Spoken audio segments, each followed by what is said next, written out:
Order. Madam Clerk, will you call the roll, please? Yes, ma'am. Dr. Chase? Present. Ms. Decatur? Here.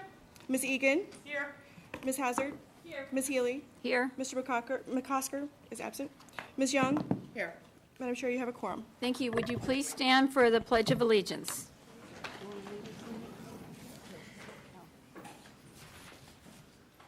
I pledge allegiance to the flag of the United States of America and to the republic for which it stands, one nation, under God, indivisible, with liberty and justice for all.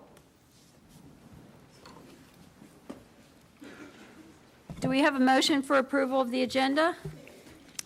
Madam Chair, I move to approve the agenda with the following amendment. I ask that we move consent items in Section 9 to after agenda approval, and also to move number 5, awards and recognitions, to right after the consent items. So they would be numbered 4 and 5.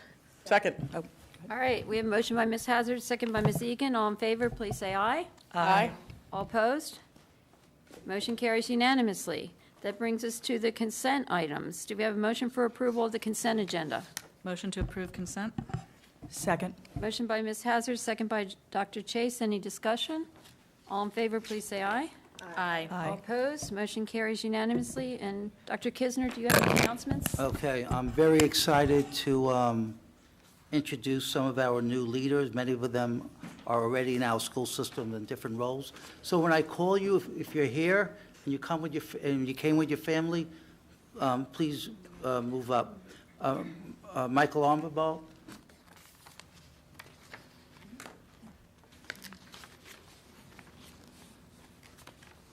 Okay, very good. Okay, I'm going to read something about him. Michael will assume the position of principal at Rodney Thompson Middle School. He has spent the last 4 years. I don't have to read any more than he has spent the last 4 years as assistant principal at Thompson. Previously, he taught middle school social studies for 9 years in King George Public Schools. He has done a lot, just for time purposes. He's been a real innovative leader. He earned his Bachelor's of Science and Master's Education degree in Secondary Social Studies and Adolescent Education from State University of New York at Cortland, his Educational Specialist degree in Ed Leadership from Regent University. Congratulations.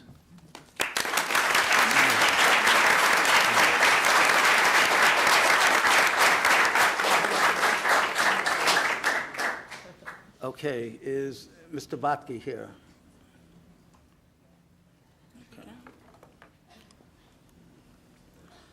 Okay, thank you.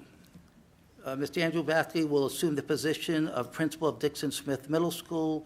He has served in the division for the last 23 years, 3 years as a 5th grade teacher at Winding Creek Elementary School, 4 years as an 8th grade social studies teacher, 8 years as assistant principal at Rodney Thompson Middle School, and the last 7 years as assistant principal at Stafford High School.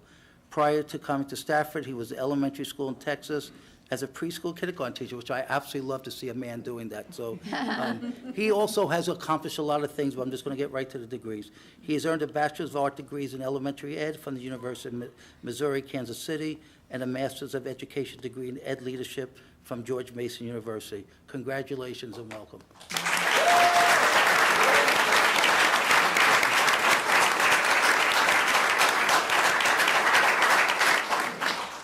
Ms. Karen Bingham.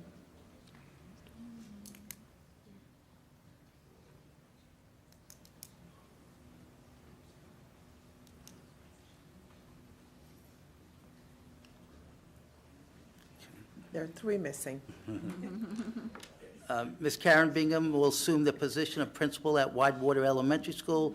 Ms. Bingham has been a Stafford County educator for the last 24 years. She was an elementary music specialist for 15 years and assistant principal for the last 9 years. She was an assistant principal at Rock Hill Elementary School, Conway Elementary, and most recently at North Star Early Child Ed Center. Again, she has great accomplishments. Ms. Bingham earned a Bachelor's of Music degree in Music Education from JMU, a Master's of Arts degree in music education from George Mason University, and an endorsement in administration and supervision from the University of Mary Washington. Congratulations.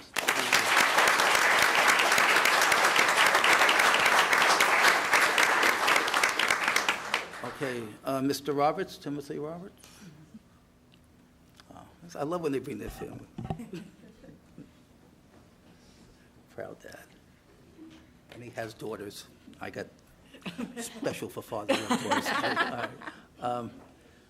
Okay, Mr. Timothy Roberts will assume the position of principal at Brook Point High School. Mr. Roberts has been assistant principal at Brook Point since 2012. He was also the school's principal intern for 4 years and was a special education and resource teacher for 6 years. Again, he has great accomplishments. Mr. Roberts earned a Bachelor's of Arts degree in political science and a Master's of Education degree with an endorsement in special education from Mary Washington College. He completed a certificate of completion in ed leadership from the University of Mary Washington. Congratulations.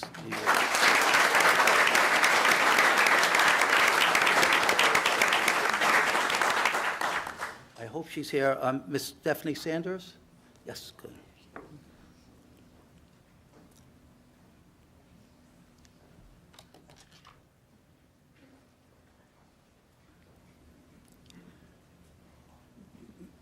Ms. Stephanie Sanders will assume the position of principal at Stafford Elementary School.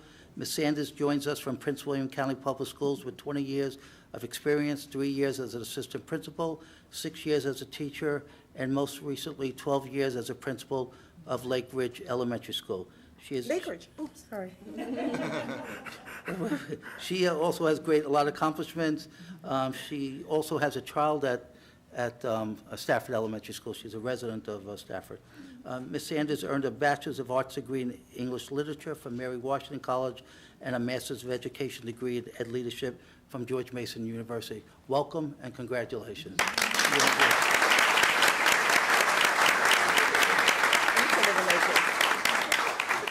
Okay, Mr. Brian Rasker? Another one with a daughter. Oh, my goodness. 3. All right, very nice. Okay, Mr. Brian Rasker will assume the position of principal at Hartwood Elementary School. Mr. Rasker has spent the last 4 years as assistant principal in the district. He served 3 years at Stafford Elementary School and the last year at Anthony Burns Elementary. Prior to joining us in Stafford, he served in Prince William County Public Schools as an administrative intern and elementary physical education specialist. Mr. Rasker also taught adaptive PE in Arlington County Public Schools. He has earned his Bachelor's of Science degree in kinesiology from Longwood University, a Master's of Education degree from the University of Virginia, and a Master's of Education degree in Ed Leadership from George Mason University. Congratulations.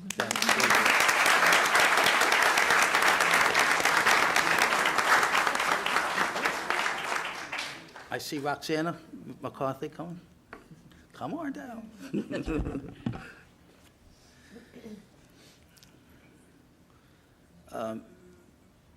Ms. Roxana McCarthy will assume the position of Director of Equity and Accountability.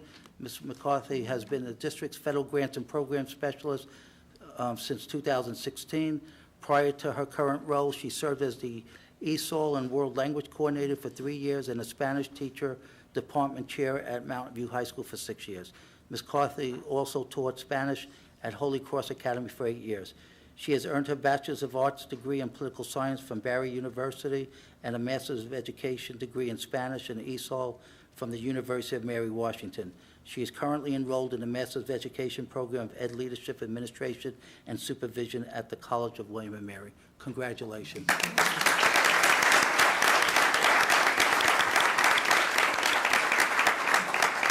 Is Patrick Barnett here?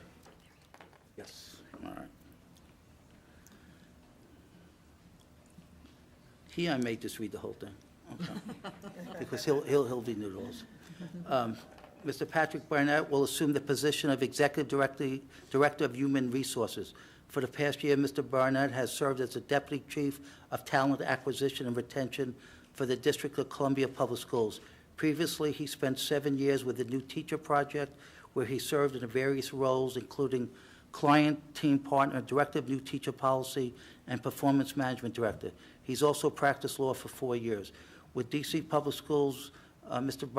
Barnett redesigned the school leader recruitment and selection process and advocated for and secured policies to remove unnecessary barriers to recruitment and hiring. With the new teacher project, he designed and executed over 50 professional development sessions on model evaluation policies and practices for school leaders and teachers, and provided public schools in Baltimore, D.C., and Indianapolis with over 200 effective new teachers over a 3-year period via the Teachers Fellow Program in each city.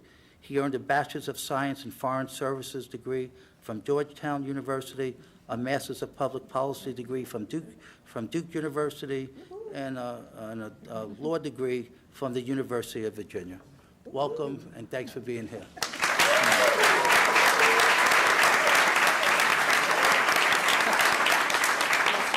I just want to make one last announcement. I'm not sure if she's here. Is Abby here? Abby Martinez here? No, okay. Well, she's not here. All right, so I just want to announce, which I know the board knows, Ms. Martinez will now assume the role as the assistant principal at North Star Early Learning Childhood Center. Okay, so all the groups. Thank you. All right. Thank you, Dr. Kisner. That brings us to awards. We'd like to recognize Mr. Greg Markheim, Athletic Director at Mountain View High School, for presentation of awards.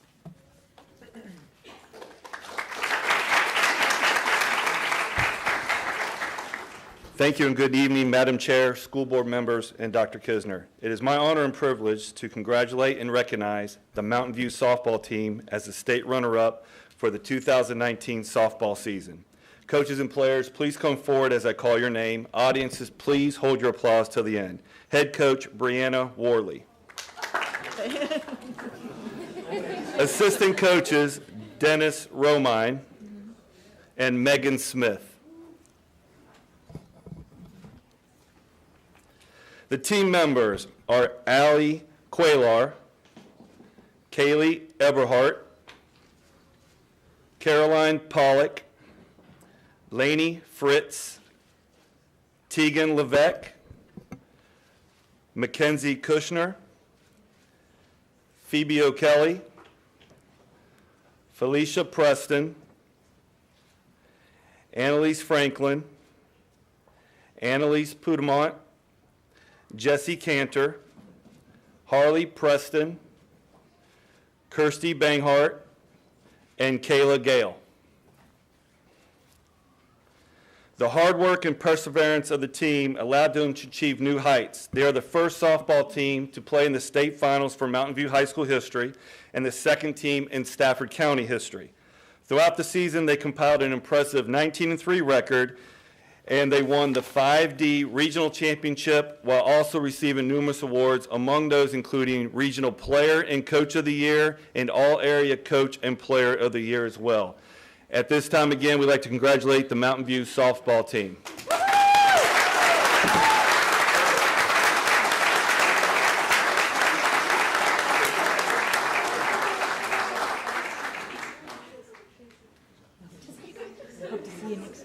You girls did great. I was there.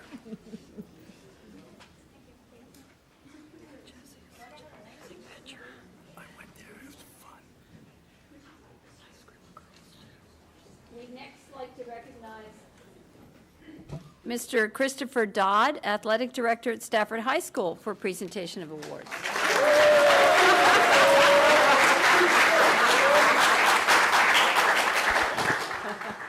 Good evening, Madam Chair, school board members, and Dr. Kisner. It is my pleasure that I introduce to you the Stafford High School varsity baseball team, which won the Class 5 VHSL State Championship 4-3 over Mills Godwin. In addition to the state championship, the team was the regular season Commonwealth District champion, the Commonwealth District Tournament Championship, and the Region 5D Tournament Champion and Region 5D Champion. The overall record for the season was 24 wins and 3 losses. This is an incredible achievement as they are the first baseball team in Stafford County history to win a state championship.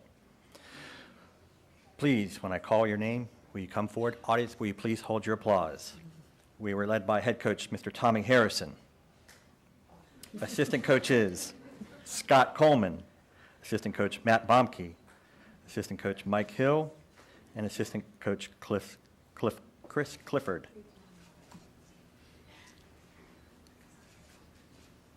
Team members were Mike Tolson, Tristan McAllister, Jimmy Baker, Jake Flynn, Nate Henry, Caleb McAllister, Eric Ramali, Tucker Sullivan, Kaz Jordan, Joel Tolson, Grant Fuller, Logan Steigerwald, Elijah Lambros, Robbie Baker, Sam Wheeler, Dawson McCoy, Gunther Brendel, and Hunter Usler.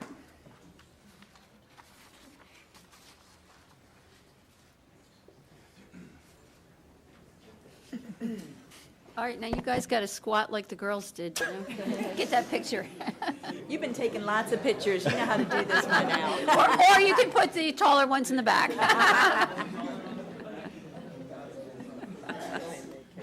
Yeah. That was impressive squats.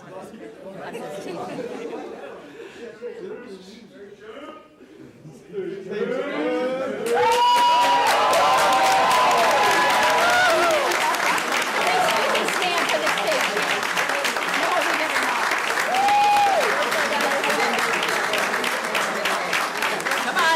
This year,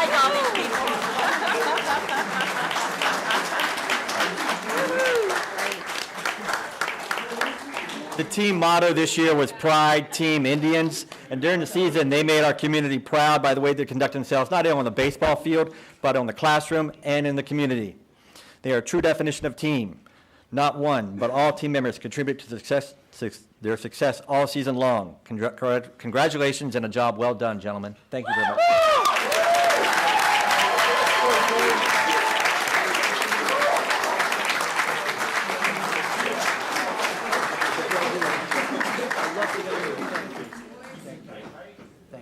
Congratulations. Thank you, girls. Congratulations to all our athletes and their coaches. And their athletic directors. Love their spirit that they were getting killed. They still Congratulations, that's really exciting. remind me after All right. this. Don't go to work yet. At least I think it's funny. Yep. I figured that day you might have needed a lot. Yeah. About the air conditioning. So nuts.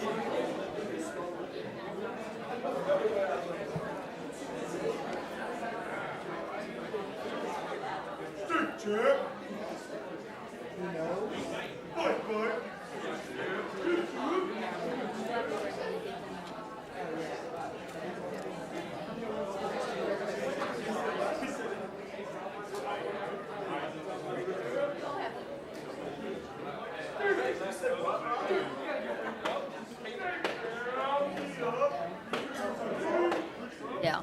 All right, when the room is cleared from our awardees, we're going to start the special presentations with the year-end report from the Fine and Performing Arts Advisory Committee. Boy, that really cleared us out.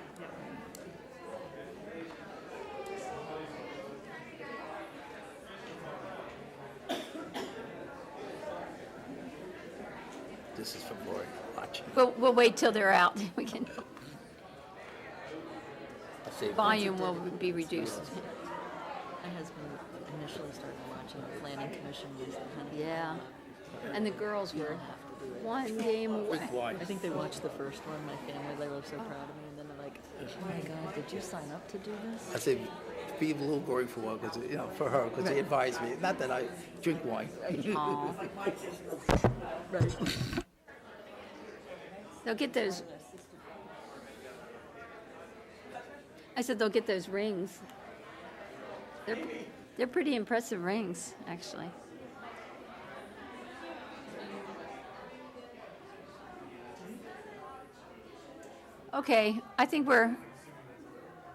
I think we're ready.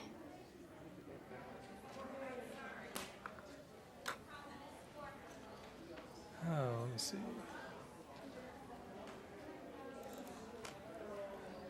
Oh, that was the last one. That's the gifted, excuse me.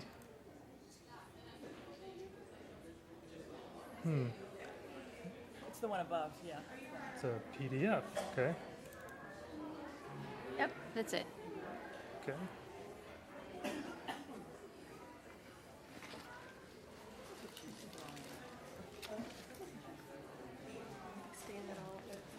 Sure. This is not a slide, it's a PDF, okay? We'll make do. Okay. That was the best seat in the house. That's what. That's fine. Can I control? Very good. I don't know whose idea was that. That used to be one. That final, because I took over. All right, we're ready. Thank you. Good. Hi, good evening, Madam Chair, school board members, Dr. Kisner. My name is Adam Holmes. I'm back again. I'm the chairman of the Fine and Performing Arts Advisory Committee. And on behalf of the committee, I'd like to thank you for the opportunity to share our report for the 2018-19 school year. This evening, I'm going to share student enrollment and demographic data, recognize some of our students' incredible individual achievements, and celebrate the impact of our school's arts programs on our community. The Fine and Performing Arts Advisory Committee is comprised of students, parents, teachers, and community members. We do have a couple of members in the audience at this time. I'd like to ask them to stand and be recognized for their work with us this year. Thank you. I'd especially like to express our gratitude to our liaisons to the school board administration, Ms. Holly Hazard and Ms. Anne Marie Bellino. Both have been indispensable resources as the committee has conducted its business. This is the mission of the Fine and Performing Arts Advisory Committee to ensure that high quality, equitable, and consistent arts education programs are provided and maintained for our students. We take pride that any child who wants to explore the arts in Stafford County Public Schools will not be turned away because maybe they can't afford an instrument rental or a method book. We find a way. We must continue to improve access to these programs and provide our students and teachers in each school across the district with the tools and the facilities they need to realize the promise of our mission. No student should be shortchanged in their arts education simply because of what street they live on. Now, our committee would like to express our sincere gratitude to you for passing a budget that shows a commitment to improving access to the arts and valuing the labor of our teachers and staff. The budget will fund a new pilot program that will bring exciting new after-school opportunities in dance and drama to elementary students across the district.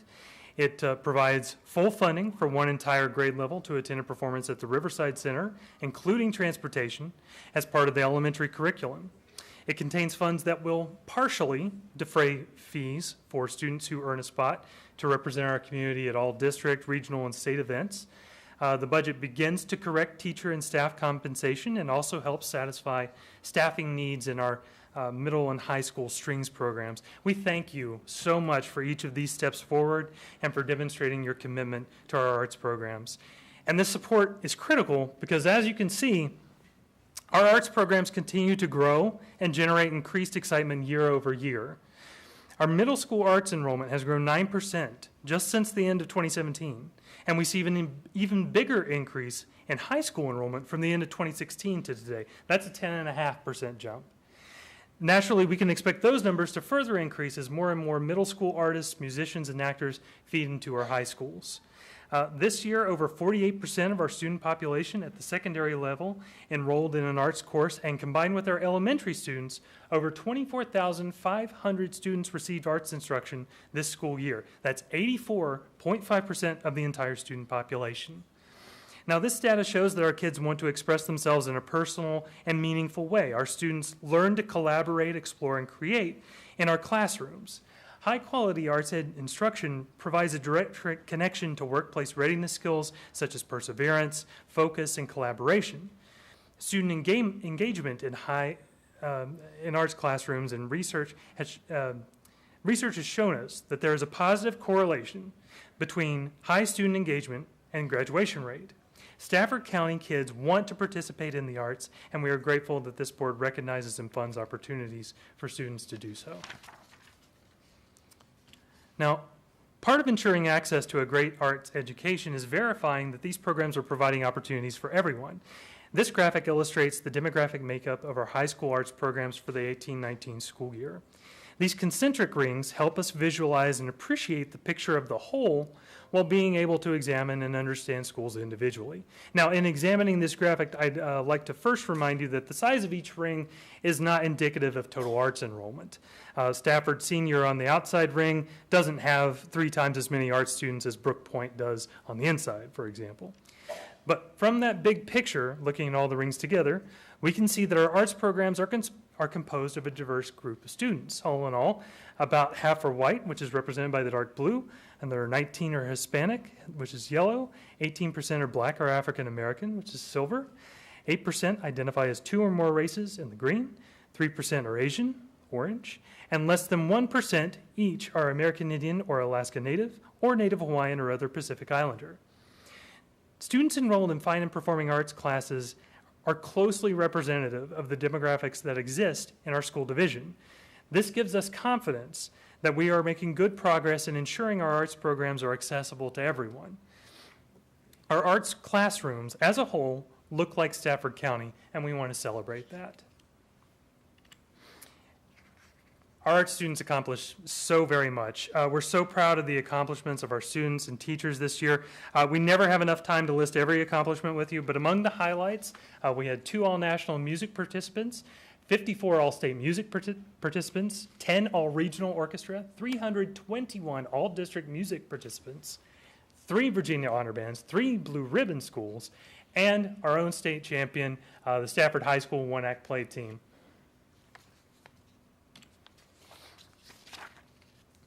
Those are just some of the 2018-19 highlights. Other highlights include a couple of residencies with the Mary Baldwin Players and the Susquehanna University Wind Ensemble.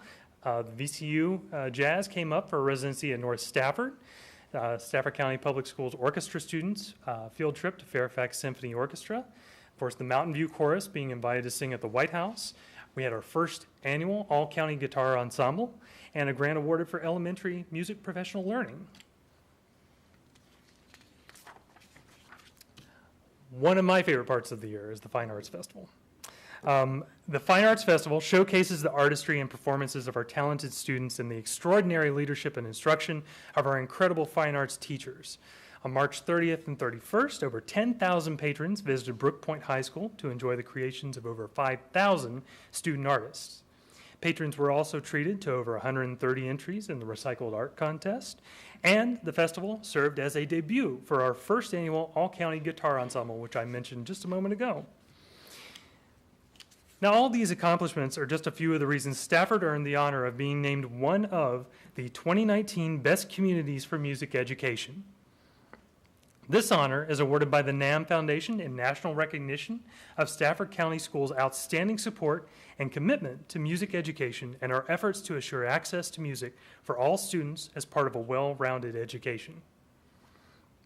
Now, this award should come as no surprise, though. Our students and teachers make Stafford County a great community for the arts and for all of us every day. This past fall, Band Together shattered their 2017 totals and collected over 43,000 meals to help fight hunger in our community. Our different arts programs had performances at nursing homes and hospitals. There were the Riverside Awards for excellence in high school musical theater, our combined marching band at Christmas, the Chatham Manor performances, the student art show at Hildreth Moving, and the singers at the Memorial Day ceremony at the Government Center. As we look to improve the quality and parity of our arts programs, the committee has a few recommendations. I'm going to go out of order for a moment with this slide and start with the third point. The committee recommends additional staffing for programs with over 200 students, reducing the crushing demands on these teachers and improving the quality of education for affected students.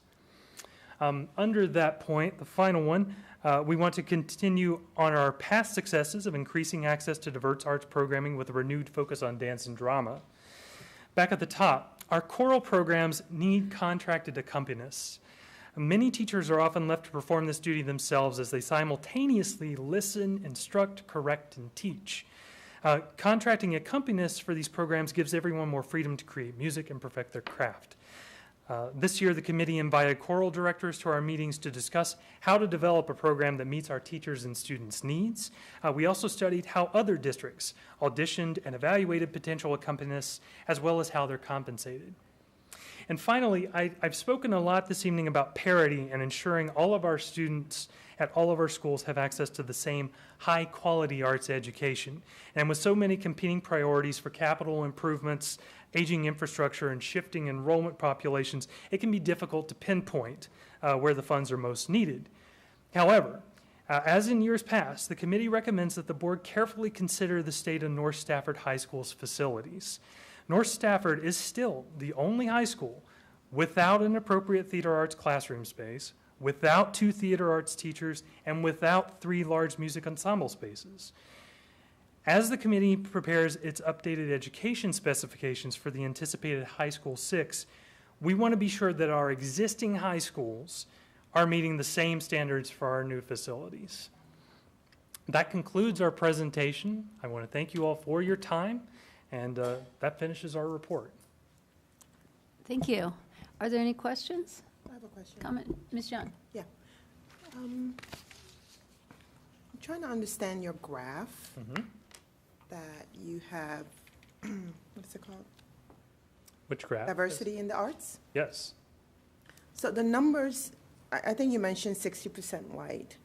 And so this number here is just based on the individuals that are actually enrolled in arts, right? This is a depiction of the arts student demographics.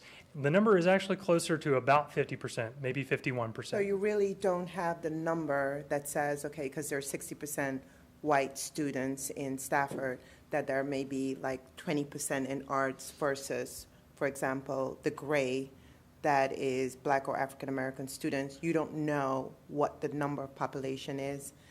So you have this here that says these are Black or African American, but you don't know what percentage it is of the Black population, right? That's missing. I know here? we have numbers. I don't know if I have them readily available. They're on my phone. I have percentages and raw data for each individual school, Got it. Okay. as well as the general population proportions. Got it. Okay. I would love to see that because on.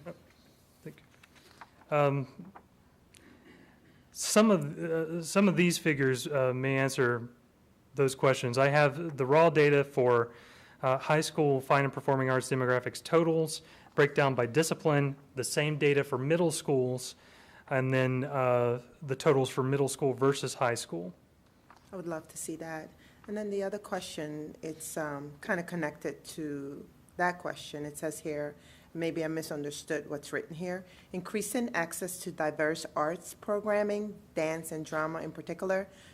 What you meant when you say diverse arts, are you talking about arts for diverse as in diversity or just different? Do you mean just different arts?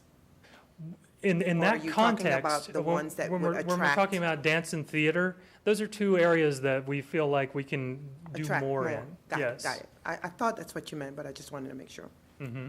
Good. Of course, I'd be happy to answer any question along those lines. Yeah. So have you put a survey out to figure out, like, you put a survey out to find out if that's what they were interested in?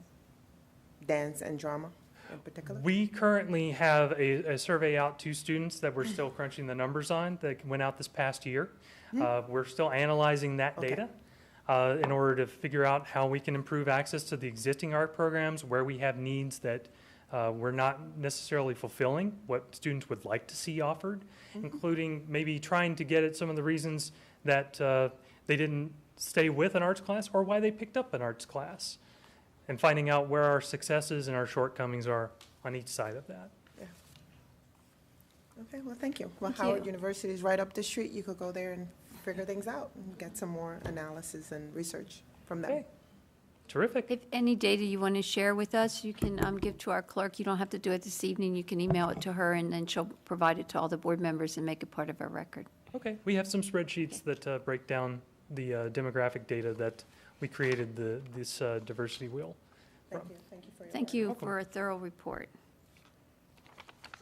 The next item on the agenda is the year-end report from the Special Education Advisory Committee.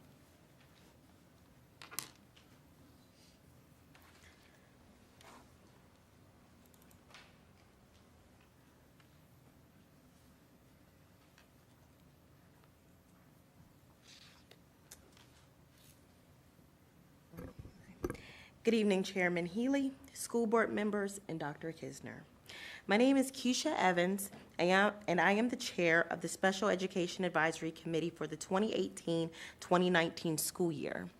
Ms. Martin Johnson, the Executive Director of Student Services, is unable to be here tonight due to the scheduled vacation, so sorry for that. Tonight, I will be presenting solid recommendations to the school board based on our committee meetings through the school year.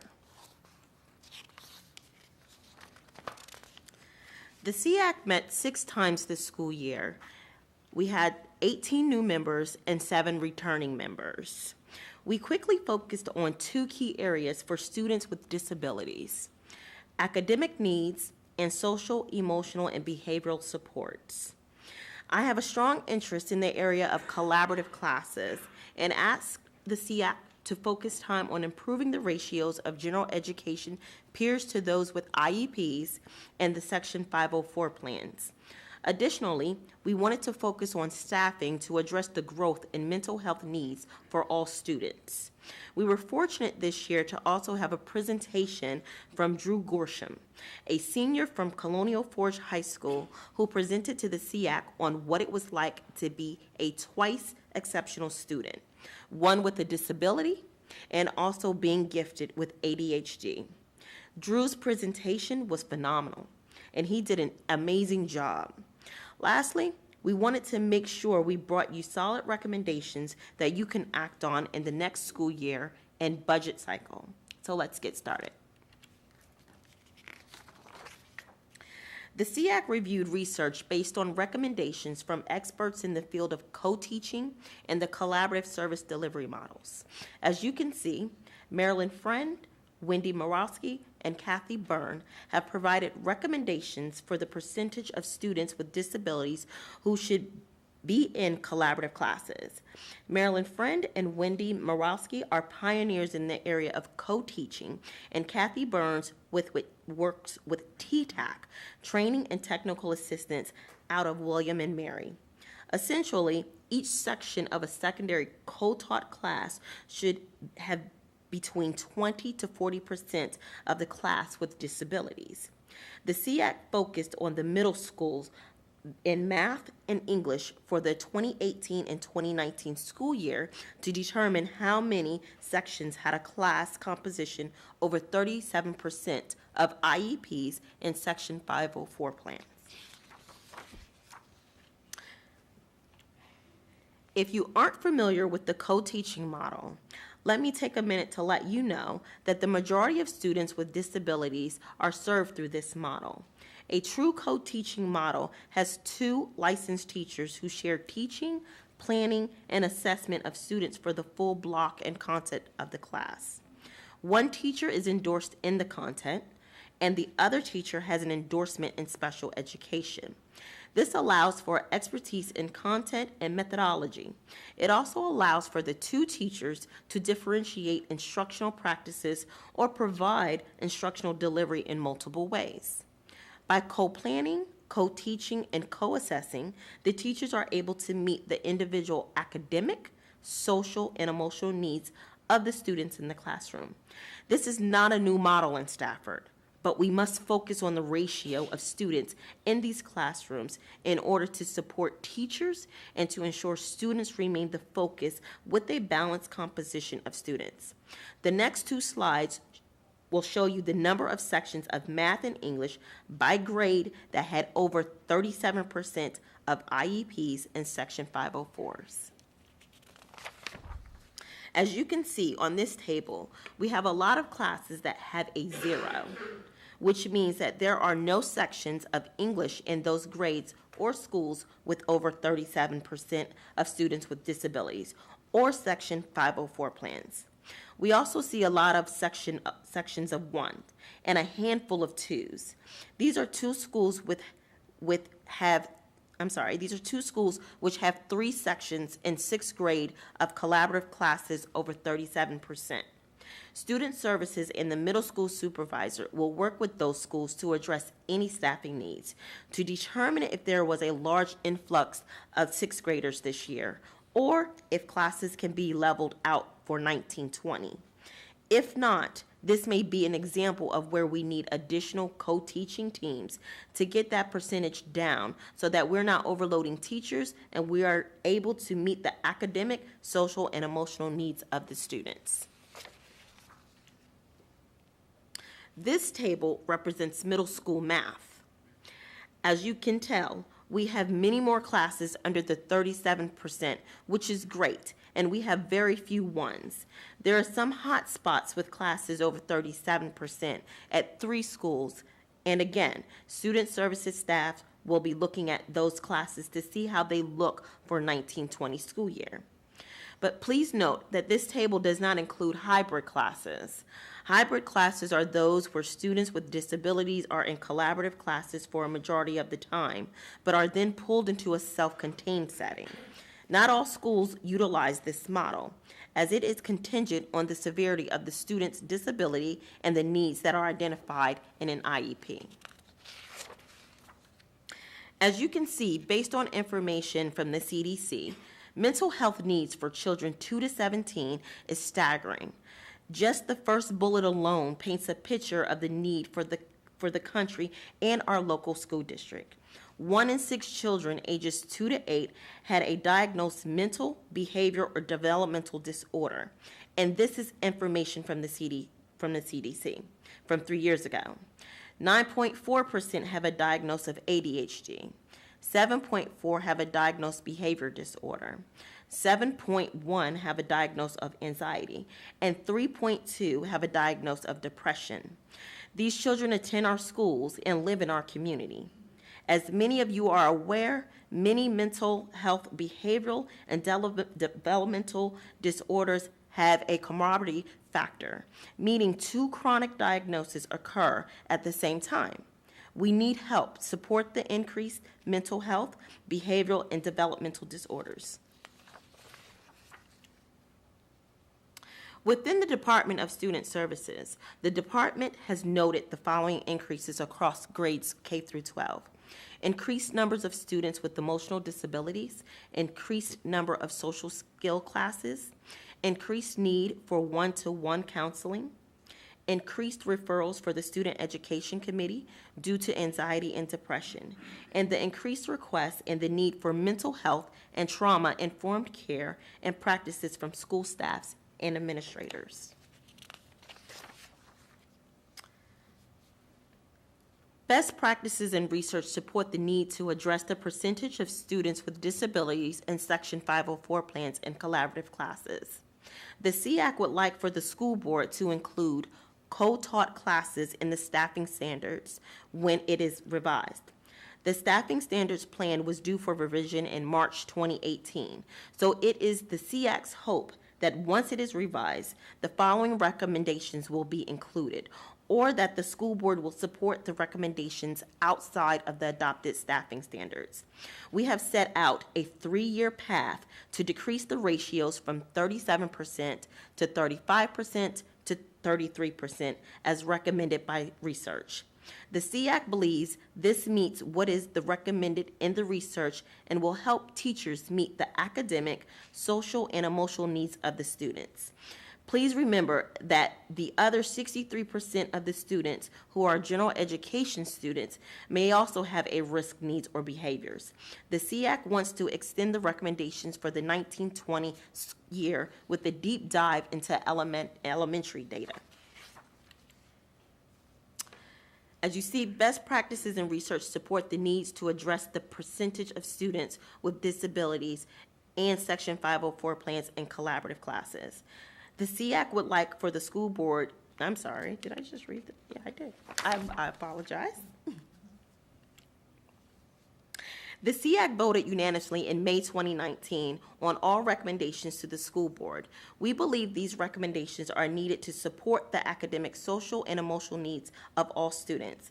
We respectfully ask the school board to support these requests so that student services can move beyond meeting the minimal staffing standards. Thank you. Any questions? Madam Chair, if I might. Ms. Egan.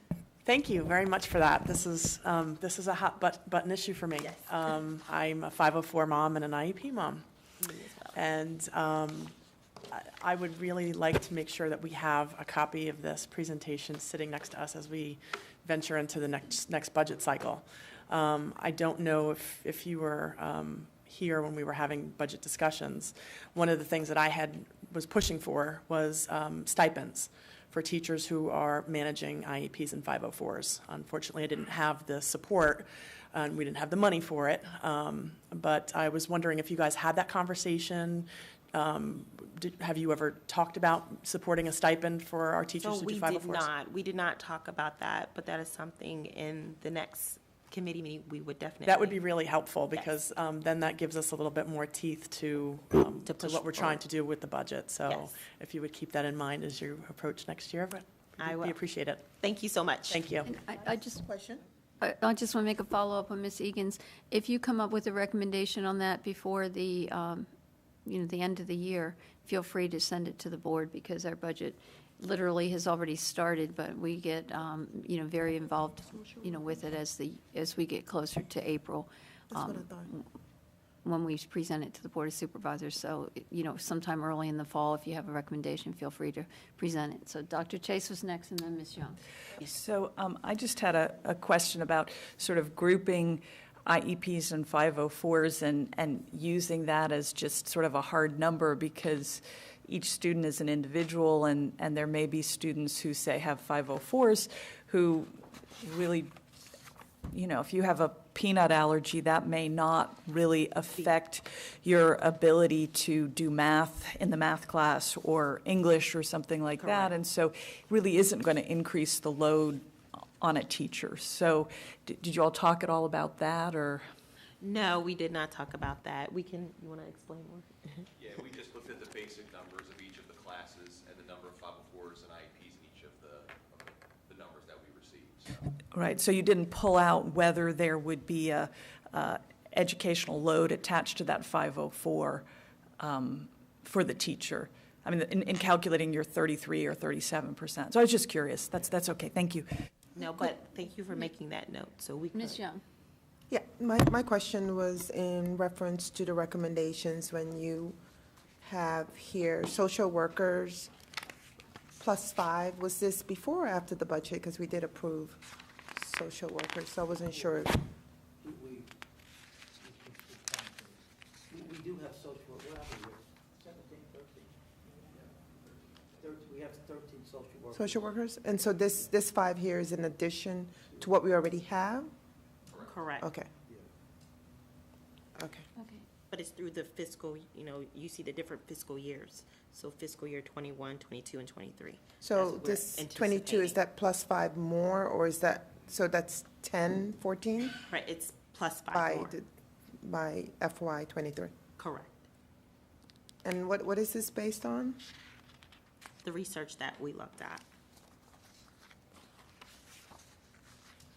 So we took the recommendations from if you go back to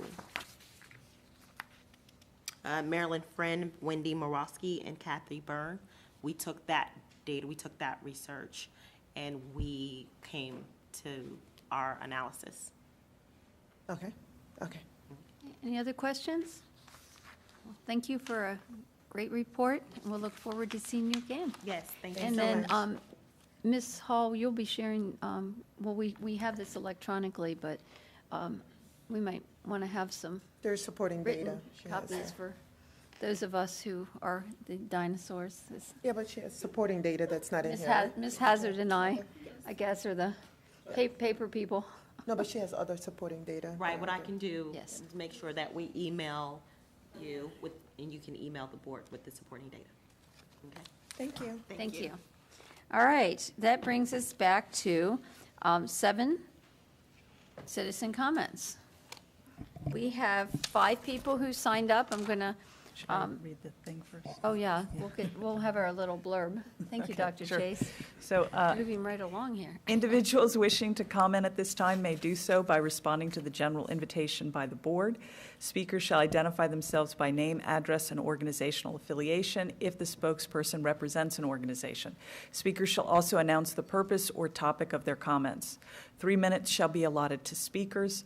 The chairwoman reserves the right to restrict the total citizen comment received at any particular meeting to a predetermined maximum number of minutes with the approval of the board.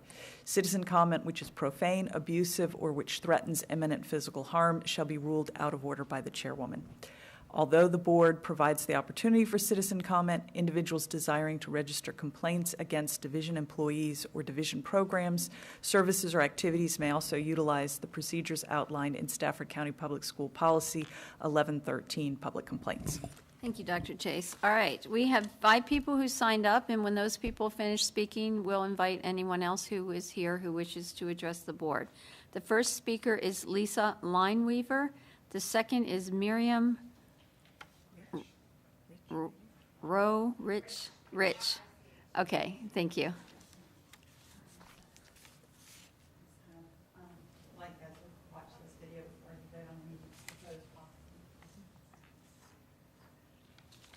Hi, my name is Lisa Lineweaver. Sorry, good evening, representatives.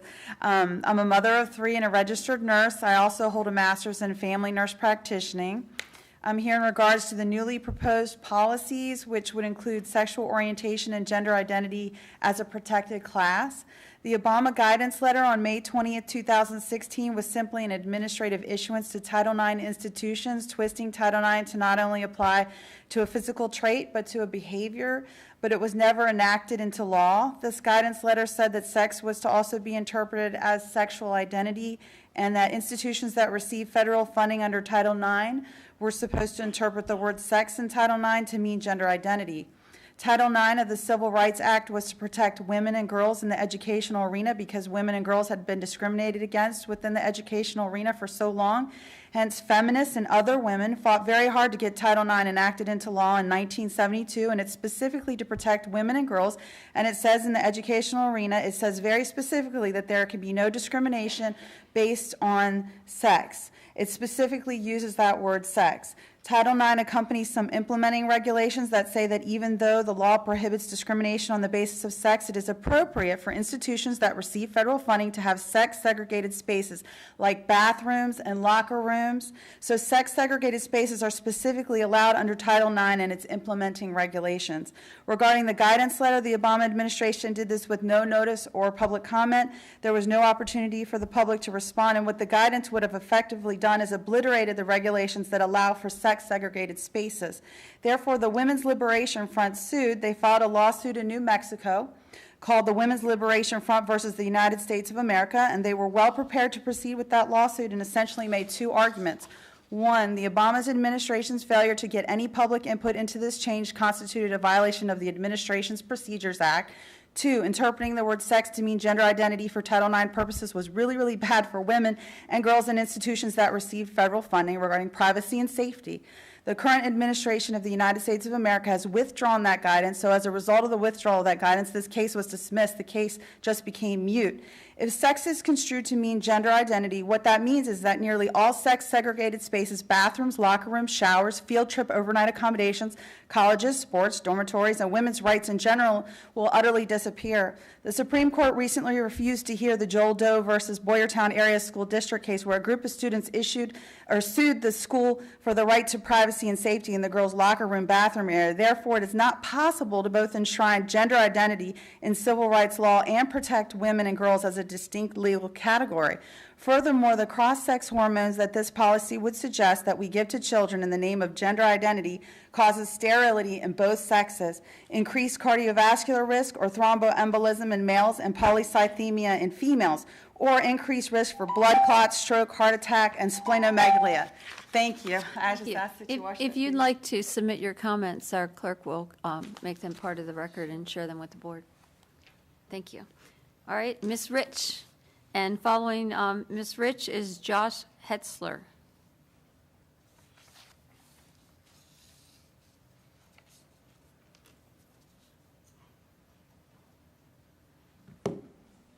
My name is Miriam Rich. I live in Stafford County. I come here as a mom, a concerned citizen, and a nurse. I am against the bathrooms being shared between girls and boys. Just as a moral issue, just being a woman myself, when I go to the bathroom and I go to fix things, I don't want a man standing next to me just while I'm doing that. Same thing, I just feel that we really have to have some common sense to what we're doing. We have to protect our kids and just let them know that we are practicing safe, that we're not putting them in a situation where they have to worry. Kids have enough things to worry about. I don't see the sense of it. So many things are being taught that it's medically, there's medical evidence. There is no medical evidence to many things that are being said with this issue. It is not a case of wanting to discriminate, as many might say. It is just a case of decency. I also, you hear so much about, not wanting to discriminate. I come to you as a Hispanic American, and I take my citizenship very seriously. I want to be heard. I want to be active in my community. I want my kids to be responsible. I want my kids to be active citizens as well and speak up for others. They as well feel very uncomfortable about going to the bathroom. As a mom, when they were really little, I would stand by the bathroom waiting for them to come out, making sure that nobody else would go in there. And so I don't see the reasoning why we are going to such uncommon sense. And like I've said lately, common sense is not so common anymore. So thank you for letting me speak. Jeffrey Trigger will follow Mr. Hetzler. Good evening, board members. My name is Josh Hetzler. I'm the Legislative Counsel here on behalf of the Family Foundation of Virginia. We're located at 707 East Franklin Street, Richmond. I want to associate my comments with the first two speakers and add just a little bit to that, in particular about the policy, both policies 2420 and 4107. And I generally want to warn this board about the impacts of adopting these particular policies, and specifically with these terms, sexual orientation and gender identity. I believe that they implicate significant legal and constitutional concerns. For instance, the Supreme Court has well established that students have a constitutional right in the schools, in public schools, to not just privacy, but bodily privacy in the states of undress with respect to the opposite sex viewing them. That is absolutely a right that they have. There are free speech rights implicated here about use of pronouns, both for teachers and for students. Will students and teachers be compelled in this way to speak something which they don't believe to be true? Religious liberty falls along those same lines. There are many students of various faiths, Jewish, Christian, Muslim, who have a particular view about the nature of mankind. Their rights will certainly be implicated here. As a matter of state law, you may be familiar with the Dillon Rule, which is a long-standing rule that local governing bodies have no authority to go beyond what the state, what the General Assembly has already prescribed in the law. In this case, with non-discrimination laws, sexual orientation and gender identity have not been placed into the law. In addition to some of those reasons, this policy is quite vague, and I think it perhaps was intentionally left vague. I don't know, but it seems like there could have been much more specific there. But I think that is precisely the problem, because we don't know how this could be interpreted or applied. And the main operative terms are not defined. For example, we may take for granted what these terms mean, but in fact, it's not very clear. What is gender identity? How will that play out? These are things that the board should really think about as far as this policy being constitutionally vague.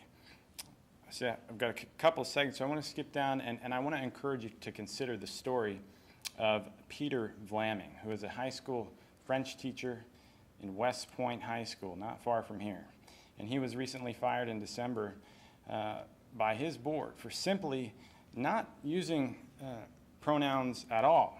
And I don't mean to say using pronouns that a student disagreed with. I mean, he simply said he wouldn't use pronouns and he was fired. So I want you to consider that. If you'd like to submit your remarks, we'd be happy to put them in the record. All right, thank you. Mr. Trigger, and then after Mr. Trigger is Paul J. Waldowski.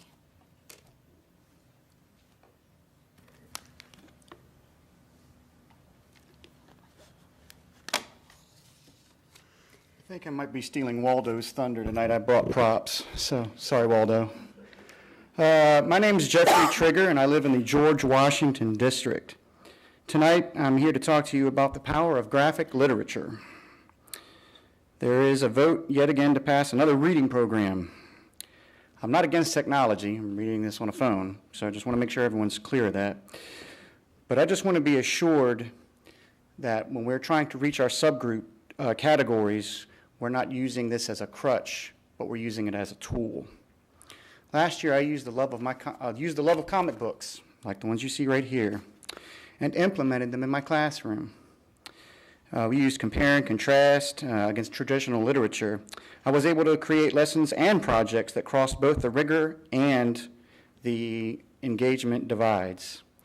Another thing about these comics, as you can see here, the characters here are young, they're African American, they're Latinx, they're Asian, and many are women. Comics represent our students at a realistic and high level. The lowest lexile in my hand is 940, which is higher than most of the VLC books that are given out to 6th grade. These comics and graphic novels gave me my best year by any metric you can use in 7 years. That being said, it's also time for our policies to fully reflect our students and staff as well. Our population grows more diverse every year. Let's make sure it's not just my comic books that fully represent and protect Stafford County Public Schools. Thank you. Thank you. I hope he is not a Dutch fan. He has orange on. Oh, man, long time no see. Paul Waldowski, 8 Picket Lane. I was asked at the back earlier about who do I represent. Well, today I have to tell you until Election Day, Mr. Waldowski appointed me as the treasurer of his campaign committee, which is called Paul Waldowski to Assess to Lower Taxes. And you'll see that every time I use an S, I use a $sign. And every time I use the word two, I use the number 2. Now, one of the things that I want to make clear that differentiates me from all other people is I want to be the Commissioner of Revenue. I don't need the job. I'm a lifelong learner. And what I plan on doing is setting up 2 scholarships. One is academic and one is sports. Because if it wasn't for sports, I would have never become as gifted as a lifelong learner, because you learn more from sports, as we saw with those state champion Stafford Indians, who I'm sure if I asked any of them, how many ways is there to get to first base, they would not know that the answer is 23. Now, for academic, I have a preference. I'm a retired computer scientist. I believe mathematics is an international language, as is music. I loved listening to the Arts Advisory Committee. I always like to make people aware that Broadway shows are the arts. Everyone's called an actor. There's no diversity, doesn't really matter. They're all actors. It's just like on active duty. We're all airmen or soldiers, or like my father used to say, Marines. Now, for the sports side, well, Ricky Fowler wears the orange like I do every Sunday. Just wish he would win a major. So golf always interests me. Bob Tway used to hit golf balls, and I used to be awed at Oklahoma State watching him. Wrestling is big in Stafford County. Oklahoma State has the Wrestling Hall of Fame. We've been to the College World Series many times. That's why I'd like to have that Mountain View softball team go to OSU. Beware, we can't beat OU. And in football, we have T. Boone Pickens. He's the guy who is a billionaire. And guess what? He gives back. And he's one of my mentors to give back. Thank you. Is there anyone else who'd like to address the board? Please come forward. And when you finish, there's a sign-in sheet. Good evening, members of the board. Dr. Kisner. My name is Christian Peabody. I'm the president of Stafford Education Association and the music teacher at Falmouth Elementary. And I just want to speak again towards the two policies up for revision regarding non-discrimination. We don't have one in place. This is an incredible time that we could literally empower and uplift every educator and every student now and in the future in this division like never before. We need it. It's overdue. And the inclusivity of it is incredible as well. I mean, the sexual orientation, gender identification, but also even like the national origin. I myself, I'm a second generation Hispanic, and I'm the first one in my family ever to go to college because of the teachers I worked with. We also know in SEA we have lost a lot of staff because they felt that they didn't have protection against these discriminations. We've also had students speak out that they're worried because they don't have protections against these discriminations, but also we don't have, because we don't have this initial step that's trying to get done, we don't have the trainings and the implementations and the information that reflect the reality of how we can train all of our staff and our students about what this exclusivity is. And nothing is actually exclusive about it. It embraces and empowers and uplifts everyone, no matter what their viewpoints. And also, I presented to the board the last meeting, these are policies SEA is fully behind. And your educators, I mean, almost 92% of them, they want to see this done for themselves and their students. So if there's anything else SEA can do to help with that, just please let me know. I thank you for your time.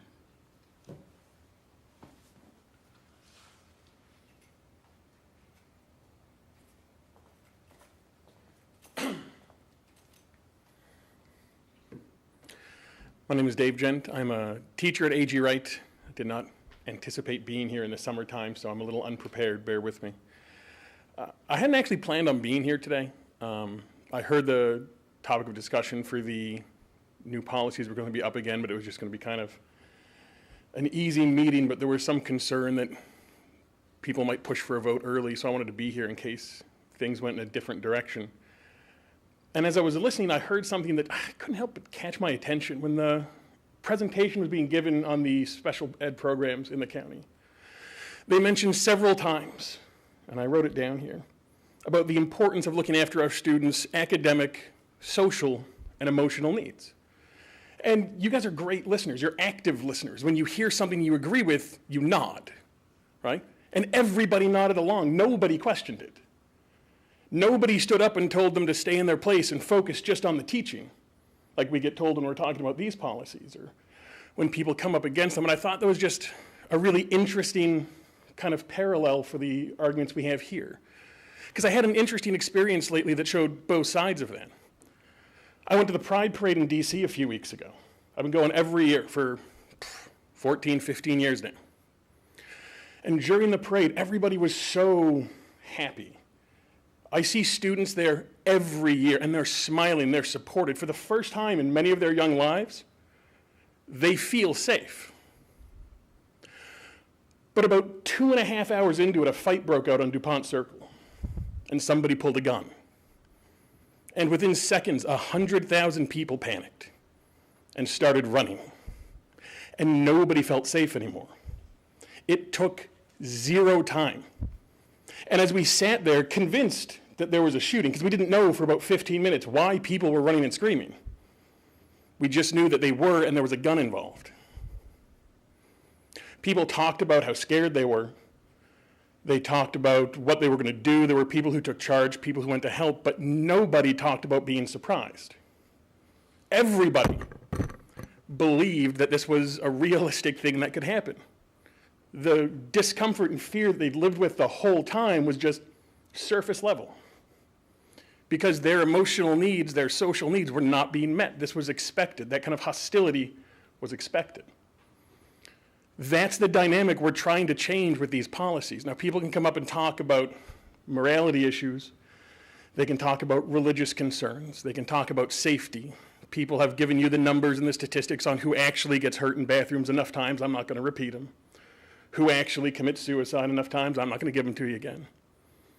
If this is about looking out for those emotional needs, those social needs, for protecting kids, for doing the right thing, it becomes very obvious what decision you guys have to make. Thank you. Is there anyone else who'd like to address the board? Seeing none, we'll close the public comment period. Come back for board reports. Are there any board committee reports? Dr. Chase? So the Finance and Budget Committee met on June 17th. We received briefings on, one, the projected year-end savings and a prioritized list of projects that can be funded with some of those savings. Two, proposed changes to the hybrid employee leave and caps. And three, the energy performance contract and lease.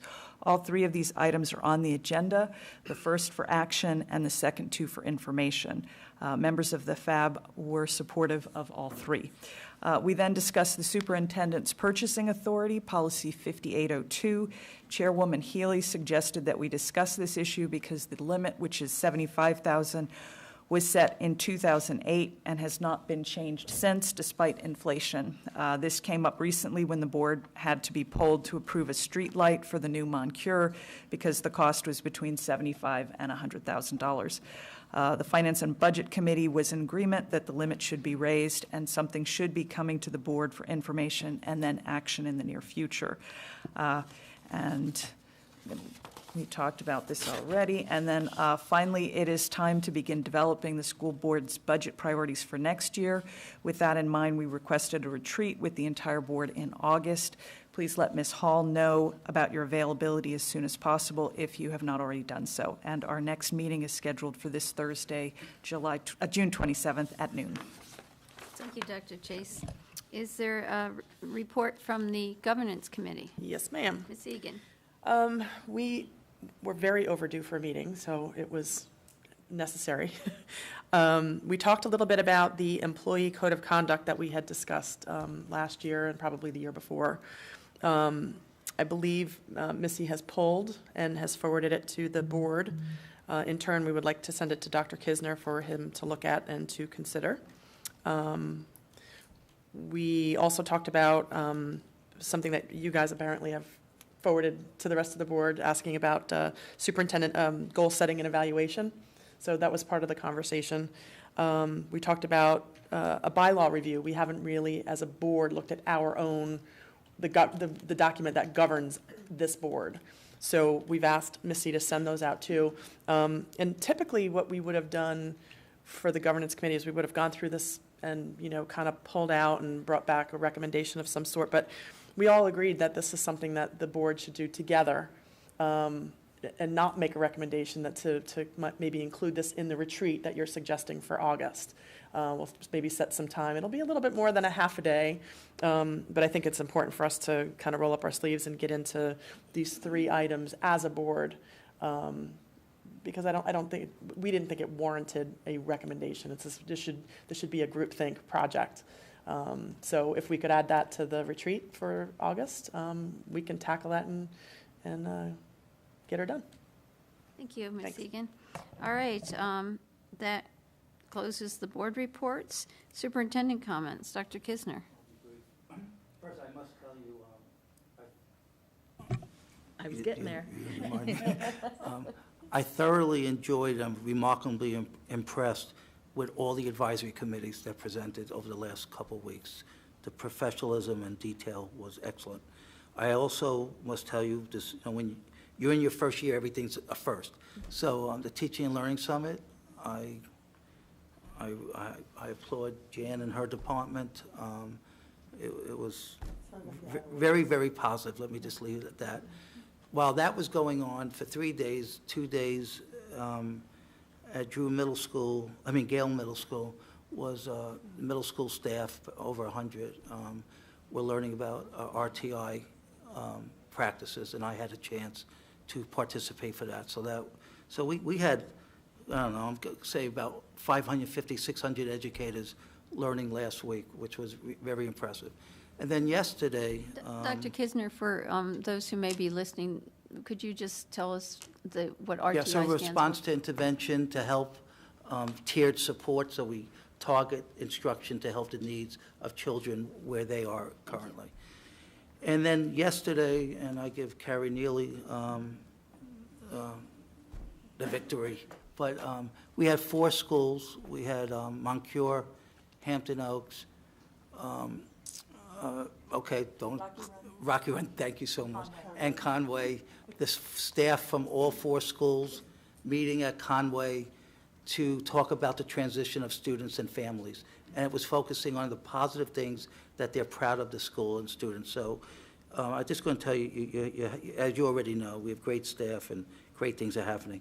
And then Cherie and I had an opportunity to visit Quantico last week and meet with their senior leadership to talk about future partnerships and how we could help in the area of transitioning when children come to us that have been moved around many times.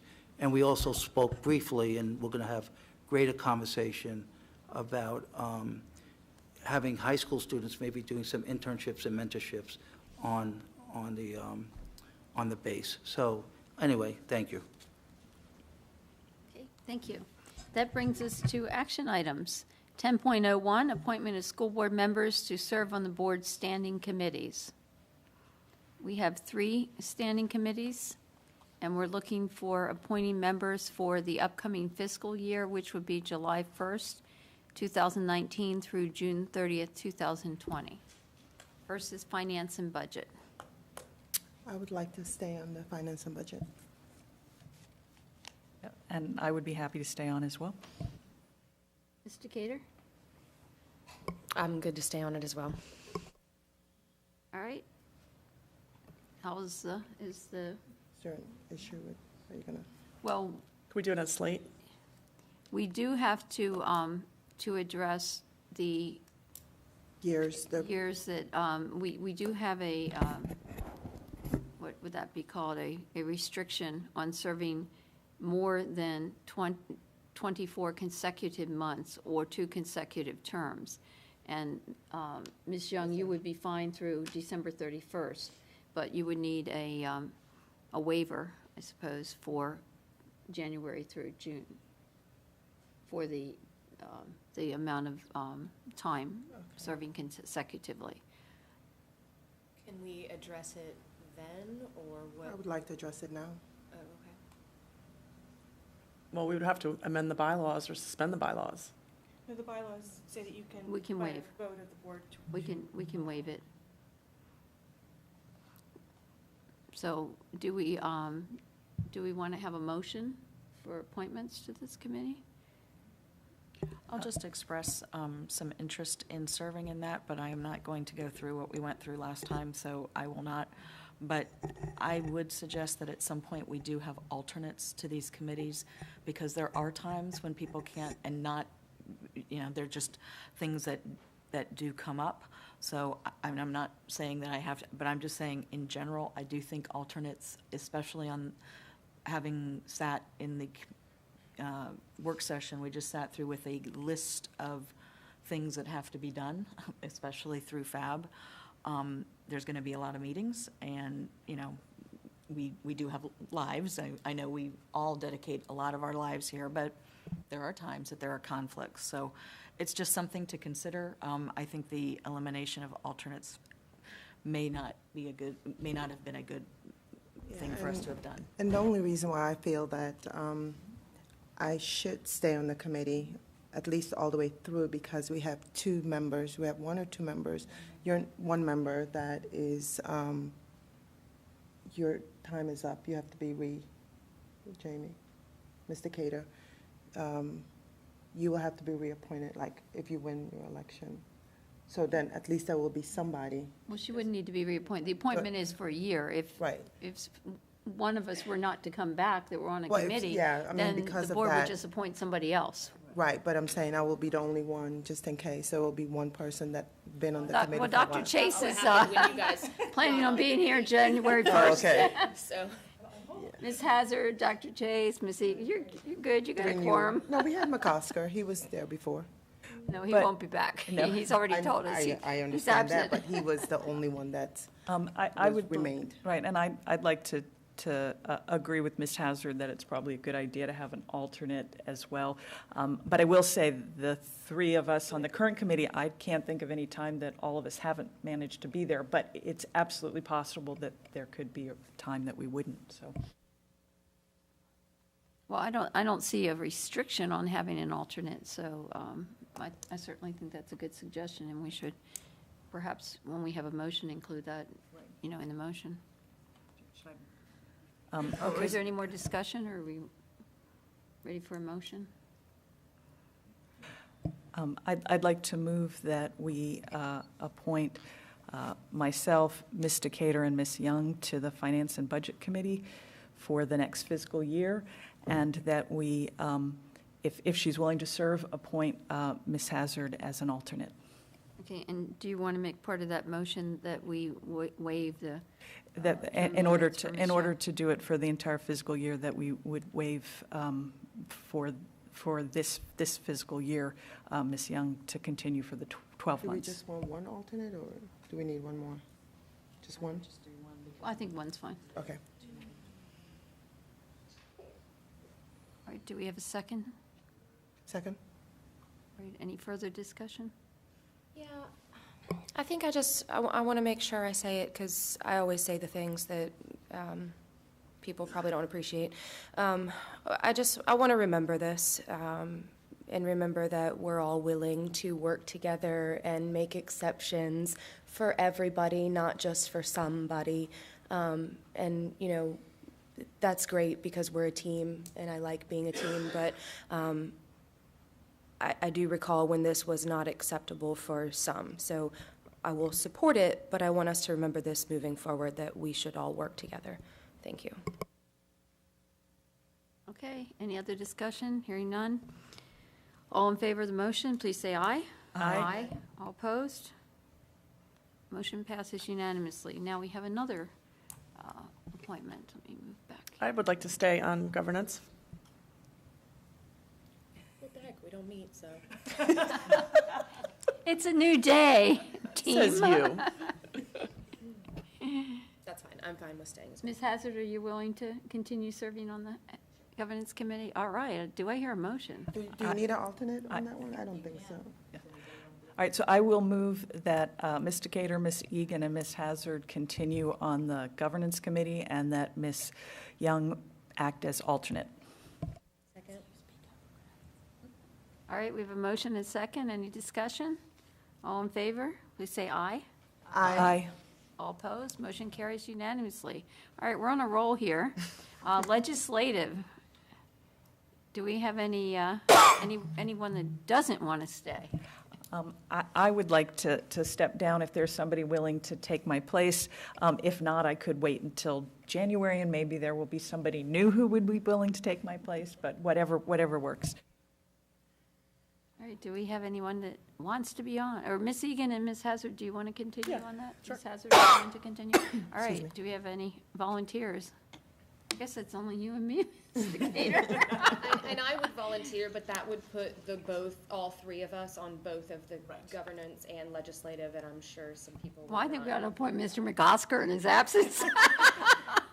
Okay, I will. Well, no, I'm only joking here. I don't think he'd appreciate it. I will serve if, once Dr. Chase steps down. I will. All right, so I would move that Ms. Egan, Ms. Hazard, and Ms. Young serve on the legislative committee. All right, we have a motion. Do we have a second? Second. All right, motion second. All in favor, or any discussion? Hearing none. All in favor, please say aye. Aye. All opposed? All right, that motion passes as well. Now, the other committees are just listed here for informational purposes. We're not doing any appointments for those at this time. Definitely for McCosker. Right. That brings us to, all the way up to 10.02. Appointment, no, wait a minute. We're on 10.03. Where are we? 10.02. Oh, the advisory committees, all right. There's too many committees here. All right, does anyone want to switch committees? I would like to, I know this is near and dear to your heart, Trish, so if you'd rather stay on, that's fine. Oh, you were but going to health? Well, no, special education alternate. Oh, no, that's fine. Okay. That's fine. No, I've been on the health committee for a long time, and I enjoy it. Except this year, we had so many Monday meetings, it was hard. Now, Jamie, that's if you don't want to be the lead on the special ed. Oh, no, that works, that's perfectly fine. That's. Yes, Ms. Young. I was alternate for County Parks and Rec, and I want to change and do something different. Well, we're not doing that one tonight. Sorry. That's a no. Wait, that was 01. This is 02. All right, Ms. Young, you're the primary on CTE and Technology. Technology. I was wondering if you would switch with me on gifted, because I've been on Sure. that committee many, many years. Where do you want to go? You want to go tech? I'll go tech. Okay, go tech. Y'all gonna miss me? You gonna miss me? Yeah, okay. As long as you're gonna miss me. all right. So, Ms. Hall, you're getting all this, right? Okay, so Ms. Just switch, tech and Ms. gifted. Young is going to be the primary on the gifted, and Dr. Chase is going to be primary on technology. All right? And then, let's see, where was that one that, and then Ms. Egan is going to be the alternate in special ed. Any other changes? Where's McCosker? Is Mr. McCosker? He's an alternate, okay, that's all right. Now you know how much fun fine and performing arts is? He's alternate in a lot of them. I know. All right, is that acceptable to everyone? All right, do we have a motion for what we just discussed? Motion for what we just discussed? You got that, Ms. Hall? The slate as transcribed by. Has changed. Second. All right, we have a motion and a second. All in favor, please say aye. Aye. Aye. Aye. All opposed, motion carries unanimously. Oh, next one's easy. 10.03, appointment of the voting delegate and alternate voting delegate for the Virginia School Boards Association's Delegate Assembly at the 2019 VSBA Annual Convention. We had a volunteer for this voting delegate, Okay. and that was Ms. Young. Thank you, Ms. Young, for your volunteering here. You're so So welcome. is there anyone that is interested in being the backup? Holly. Thank you, Yeah, Ms. shouldn't- Hazard. Shouldn't that go hand All in right. hand with the legislative committee? So, yeah, you need to be on it. Yeah. All right, another, I move, so should I make a motion? yes, please. Move that Ms. Young be appointed as our voting delegate, and that Ms. Hazard be the alternate voting delegate for the Virginia School Boards Association Delegate Assembly at the 2019 VSB Annual Convention. Second. All right, we have a motion and second. Any discussion? All in favor, please say aye. Aye. Aye. All opposed? Another motion passes unanimously. Next is 10.04, approval of a plan to compensate secondary classroom teachers who have more than 150 students and secondary physical education and music teachers who have more than 200 students. Motion to approve. Second. We have a motion by Ms. Egan. We have a second by Dr. Chase. A discussion, Ms. Young?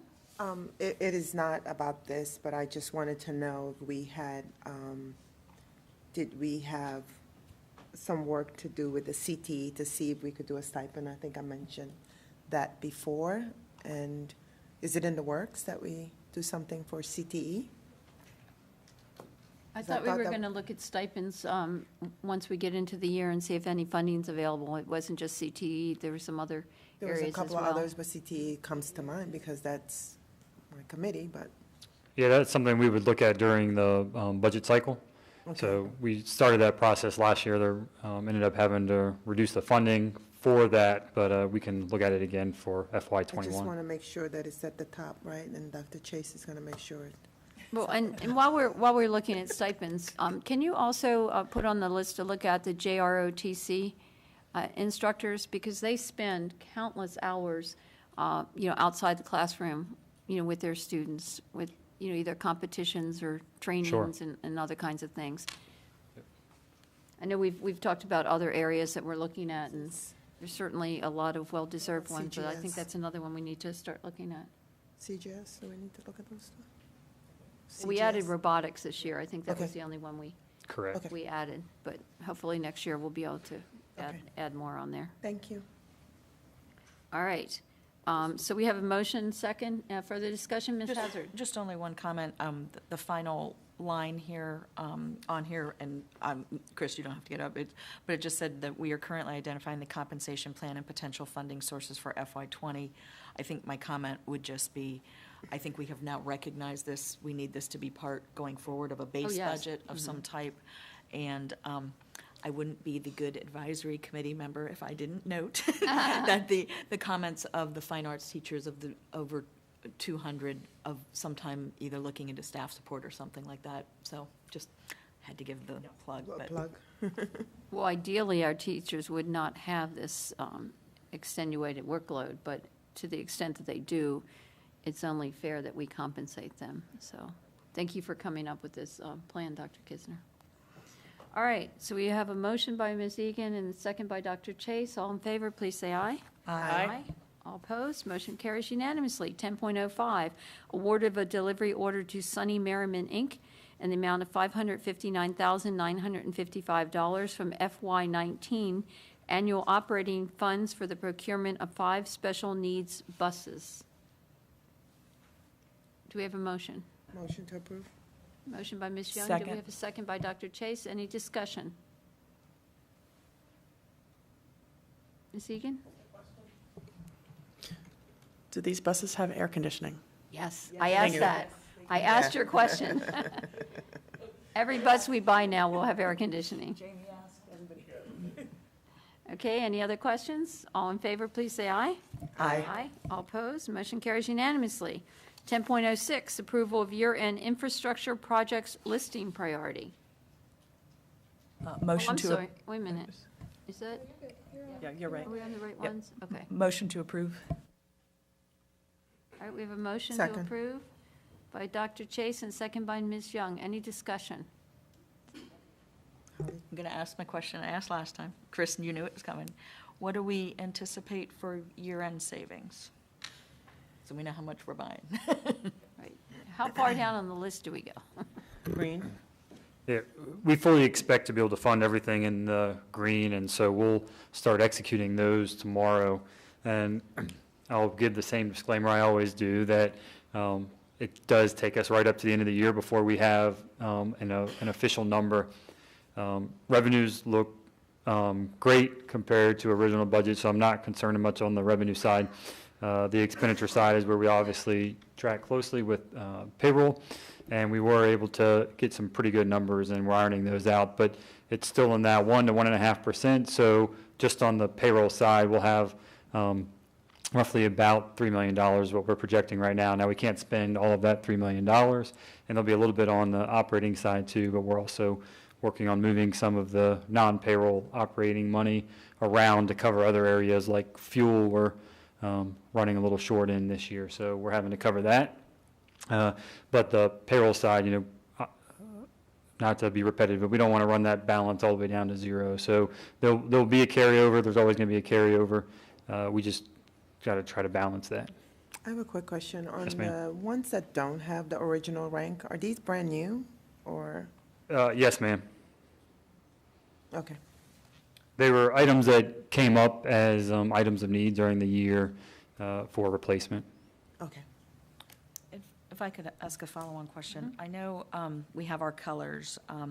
When it says not ready for FY19 year end, the only reason I'm asking that is there seem to be at least, and I'm taking what I would call the low-hanging fruit cost items, sorry, I have mine on a piece of paper. Seeing that one, installing additional security lighting on the playground, since that's an outside activity, maybe that could be done in the fall. upgrading a CTE lab of $37,000, also upgrading a library at Kate Waller Bear at $52,000. So I guess my main question is, it means that the bid probably could not be done this summer, or it can't be executed? And the only reason I'm asking is since these are lower numbers, should funds be available, I would suggest to the board maybe that we would move them into a list that they could be covered if there was a way to execute. Does that make sense what I'm saying? Yeah, yes, ma'am. And they're mainly not ready to be executed due to procurement, so we have to follow a process. Some of these have to be formally bid out, and it's usually not best practice to bid them out if you don't have the funding available. So we wouldn't want to bid them out, have vendors on standby, and then have to cancel the bid because that hurts competitiveness later on. But different this year than in prior years is the Board of Supervisors has appropriated $1.445 million for items that we can try to attack on the 3R list. So we'll finish our updated 3R list, taking the current list, looking at new needs, bring that to the board for approval. And those are items that we're not going to have to wait until the end of the year to fund. So because they've identified that money up front as part of the process, that was dating back to last year. This is the first year in FY20 that we'll have those funds available to us there. So July, I'm just trying to make sure I'm following this correctly. So July 1, there'll be $1.4 million available for some of the 3R projects. Yes, ma'am. Some of, I'm just piggybacking off of what Ms. Hazard is saying, some of the stuff, because the school year is short this year, you're not going to be able to get through the summer, like, say, for example, that replacement phone system for Hampton Oaks. That's not something you're going to be able to do. Yeah, correct. So it doesn't, and I didn't mean to imply that we were going to do all these this summer with that $1.445 million, Yeah. but we will be able to start bidding them out and getting them ready to take forward. If they can be done during the school year on a weekend or something, we'll look at that. But it'll be lined up for early next summer. With the school year ending early next year, at the end of May, we'll be able to get those rolling in June. Mr. Fulmer, that 1.44, is that just for school projects, or is that? That is just school 3R projects, yes, ma'am. Okay, thank you. Hey, Chris, real quick. I know that the last round, we had some conversation about the elevator at Stafford Middle School. Did that ever get fixed? It's on here, I think. Not here? I believe it was Oh, no, that's a procurement issue on trying to iron that out and making sure we had the proper backup to move forward with that. I will check on the status of that. I know we were trying to get, like the rider agreements and such taken care of to move that forward. Right. I don't think it was going to happen this summer, but I'll follow up on that. Okay, I'm just curious as to how are they accommodating the students who need an elevator? Rob, do you know? You talking about the lockers? You're asking? No, they're talking about elevators at Stafford Middle. Stafford Middle. The elevator currently is functioning. Okay. It is antiquated and could fail at any time, so. Oh, great. Yeah, we are, but That doesn't we're sound- prepared to, maintain it to get us to next summer. Okay, and that's included in this, once those approvals and everything get taken care of, we can go ahead and move forward? Awesome, thank you. Okay, one last one. When it says like 3 bids received for the upgrade of the CTE lab and the upgrading of the library, it says 3 bids. The only reason I'm thinking if we have 3 bids. I think and that's required. And we ended up with 52,000 or 37,000, let's get something done. Is that, Just we my have own 3 thought. bids? I thought it meant 3 bids required. Okay, that's what I was I don't asking, was know. the terminology. I may have misunderstood it. Okay. I'd have to look into that one Okay, specifically. now I understand. Yeah, and the I 3 bids misread it, means that they probably don't- the better is 3 quotes. It's under 50,000, so we would be able to get 3 quotes to try to execute that. Yeah, I'd have in to. 5 days, I get it. I'm Yeah, I'd have just- to check with the facilities Read crew it. to see why Oh. we weren't able to do it now. I'm sure there was another need that was holding that one up, maybe not the procurement side of it. I was hoping you had 3 bids that we could maybe, fund Yeah. as much More as we fun. could, so I appreciate it. Sure. All right, thank you, Mr. Fulmer. Any further questions? If not, all in favor of the motion to approve, please say aye. Aye. All opposed, motion carries unanimously. 10.07, approval of a contract with College Board in the amount of $110,496 from budgeted FY20 operating funds for the administration of the PSAT 8/9, grades 8-9, and PSAT/NCLEX NMSQT. Motion for to grades approve. 10 and 11. All right, I think Ms. Egan got that one in first. Would you like to second that? Second. Ms. Young? All right, motion and a second. Do we have any discussion? All in favor, please say aye. Aye. Aye. All opposed, motion carries unanimously. Last action item, 10.08, approval of an application for FY19, FY 2020, funding under the Every Student Succeeds Act, Consolidated Titles 1, 2, 3, and 4, Move to Parts approve. A. Motion Okay, to Ms. approve. Young got that one in. I got it in. She got, she. Oh, you did it? Yeah. Second. This is like Jeopardy, you know, you gotta hit that buzzer. You actually said it before I finished, but we'll give it to you. No, you said 4. You said 4, and then you stopped, so I just, Yeah, well, You parts, paused. I was reading the whole thing, Parts A. It's a lot to read in one. Okay, we're using up all of the time we've gained. we gained, yeah. All right, well, all right, is that a second, Ms. Egan? Yes. Okay, we have a motion and a second. Any discussion? All right, all in favor, please say aye. Aye. Aye. All opposed? All right, that's the last action item we have. Motion carries unanimously. Bring us to the information items. 11.01, approval of proposed revisions to policy 4107, human resources services, non-discrimination, equal employment opportunity, and anti-retaliation. Ms. Decatur, this is number 1 on the information items. I hope you I saw. recognize. You're welcome. All right, this is here for information. Any discussion? I'll open it up. As I talked about at the last meeting, I had some comments about making sure that we make a very strong statement. However, I am still not convinced that our student and personnel policies follow what we are saying on our anti-discrimination. I would propose to us that in our section of our policy manual, which is section 1000 of the school board policies, that we add a proposed policy 1123 called anti-discrimination, which goes and governs everything that the board believes in, and then it directs us. This is exactly how the Virginia School Board Association policy manual has this done. And then their EEO goes through all of their things. I have something I can hand out to the board. It talks about the School Board of Stafford County is committed to non-discrimination on the basis of age, race, color, ancestry, sex, gender, sexual orientation, gender identity, religion or belief, national origin, marital status, physical or mental disability, genetic information, and any other basis protected by federal, state, or local law in employment or in its programs and activities. This commitment will guide the development of the board's policies and practices concerning staff, students, educational programs and services, and individuals and entities with whom the board interacts or conducts business. Then we would identify the individuals holding the following positions have been designated to address inquiries regarding non-discrimination policies. I spent time looking on our website.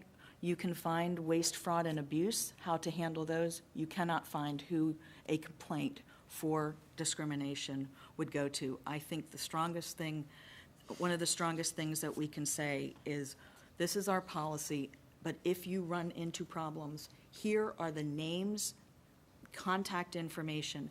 This is very similar to what is in the Virginia School Board Association policy manual. I almost copied it verbatim, but I added some additional areas, as I think I spoke about last time. I will hand this out. I think, Dr. Kisner, I gave you a copy. Let me just read why I'm thinking in this way. Many of us have noted that the EEO personnel procedures. Can I ask a question before you go on reading that? So you're asking to add this as a policy in which one, 1000? In the 1000, which is the school board section. This is in addition to the two that are in information, 1101 and 1102, or instead of?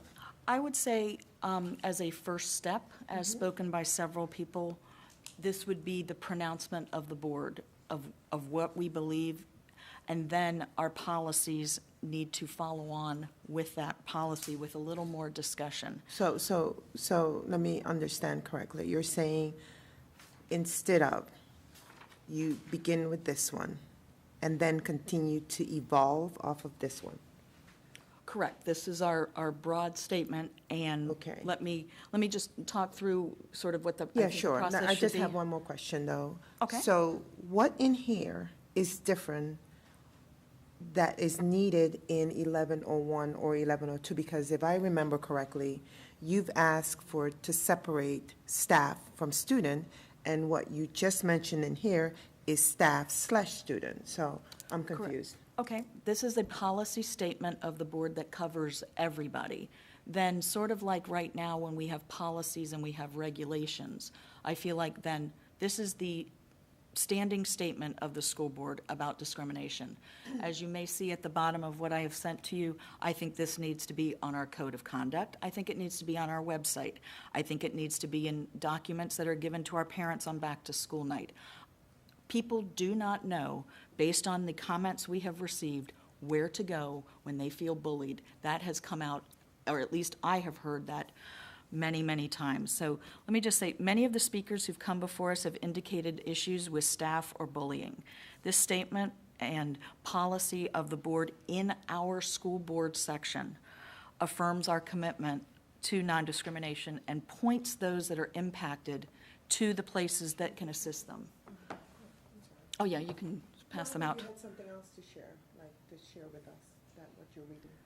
No, I was just gonna, these are my notes. I can't put them on the computer because I've lost them before in the past, and then I panic when I get there.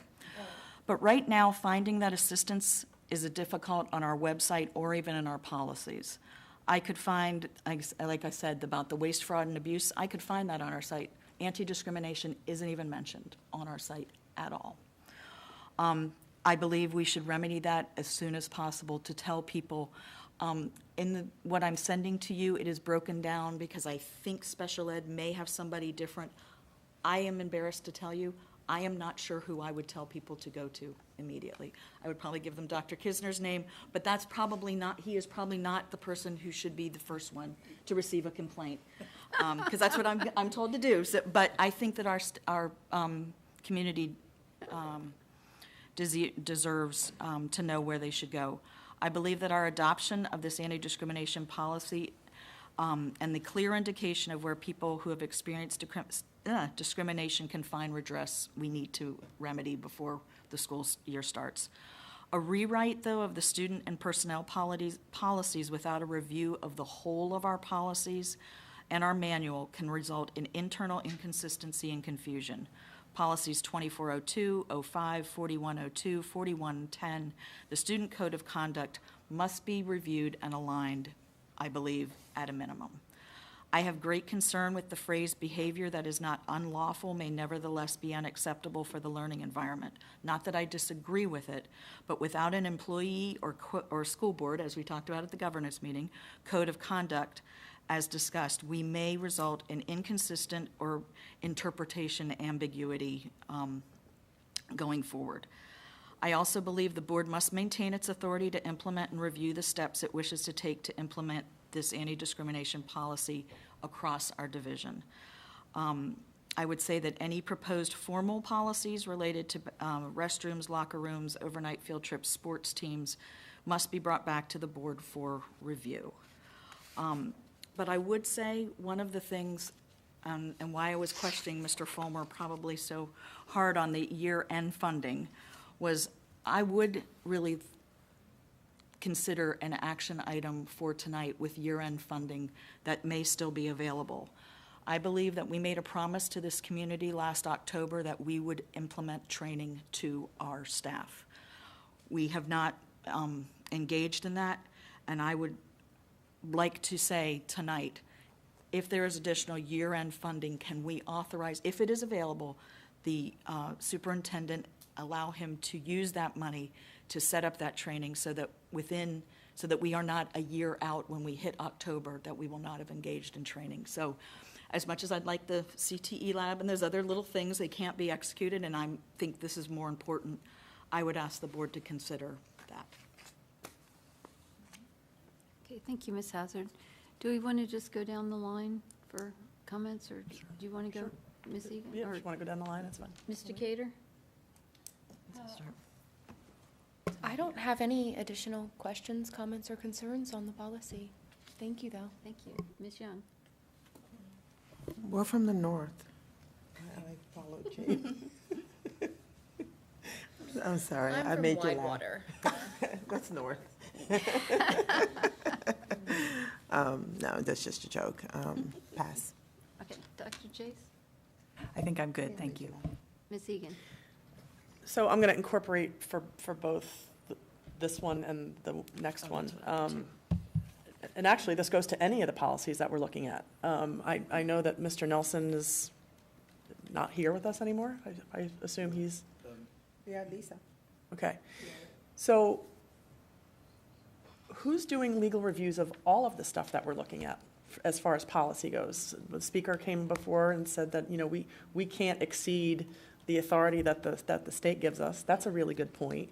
But are we also having anything that we pass here as a board looked at by legal counsel, even before we vote on it, to make sure that we are in compliance with state law and the rules and regulations of the Department of Education? So that's the first question I want to throw out there.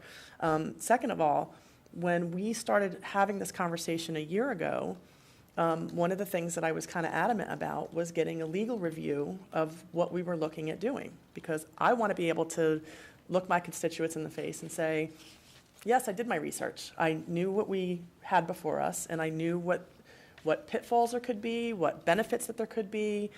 I can't tell my constituents anything because I don't know.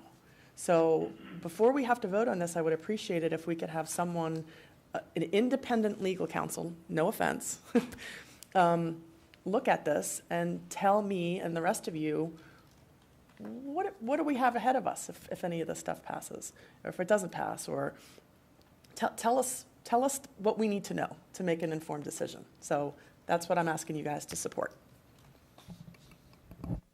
All right, and I received 2 inquiries today from constituents in the Rock Hill District, and they had some questions which I think we can address, but some of these questions I do think we may need to go to an outside attorney, which we should be able to do before we meet again, because we don't meet until July 16th to get some answers.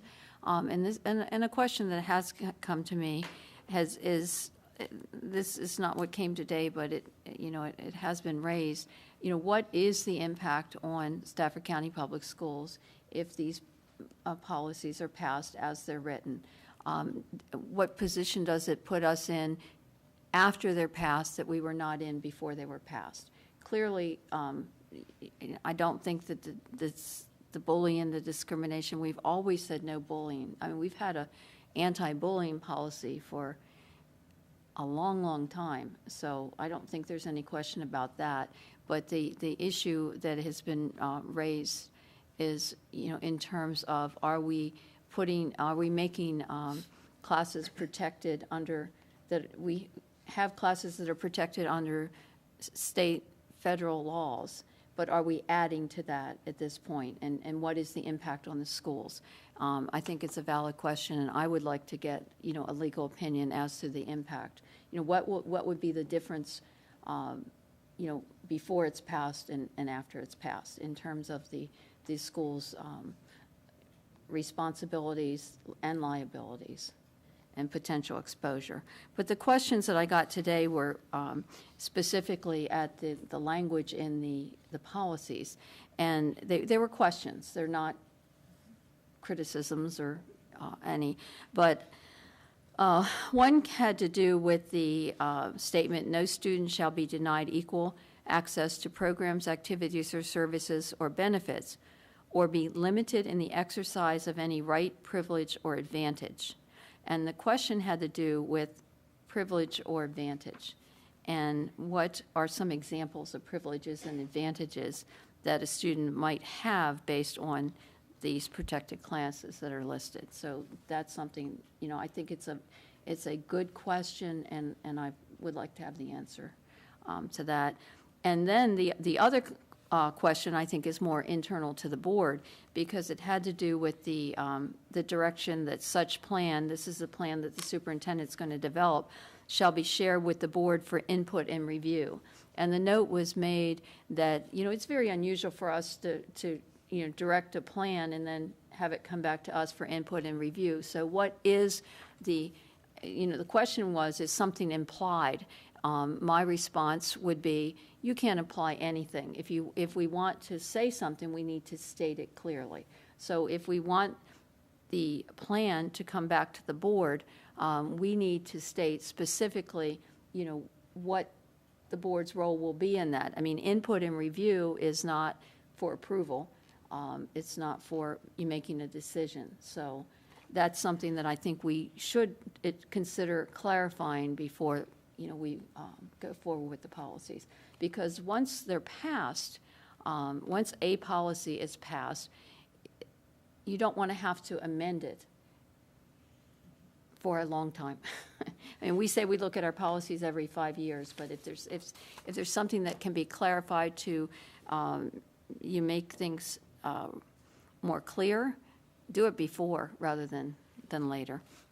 Then the other question that came to me was a question about whether it was, if it's illegal to discriminate based on any of the listed classifications, then why is it necessary to relist all these in our policies? Because we're stating, or any other characteristic prohibited by state and or federal law. So we're saying it doesn't matter.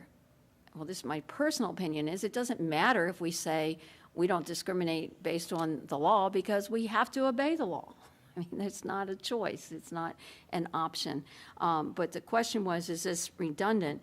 And, what are we doing here? And I think the answer may be, and this is why I want to get a legal opinion, the answer may be that there are certain categories that are not protected by the law.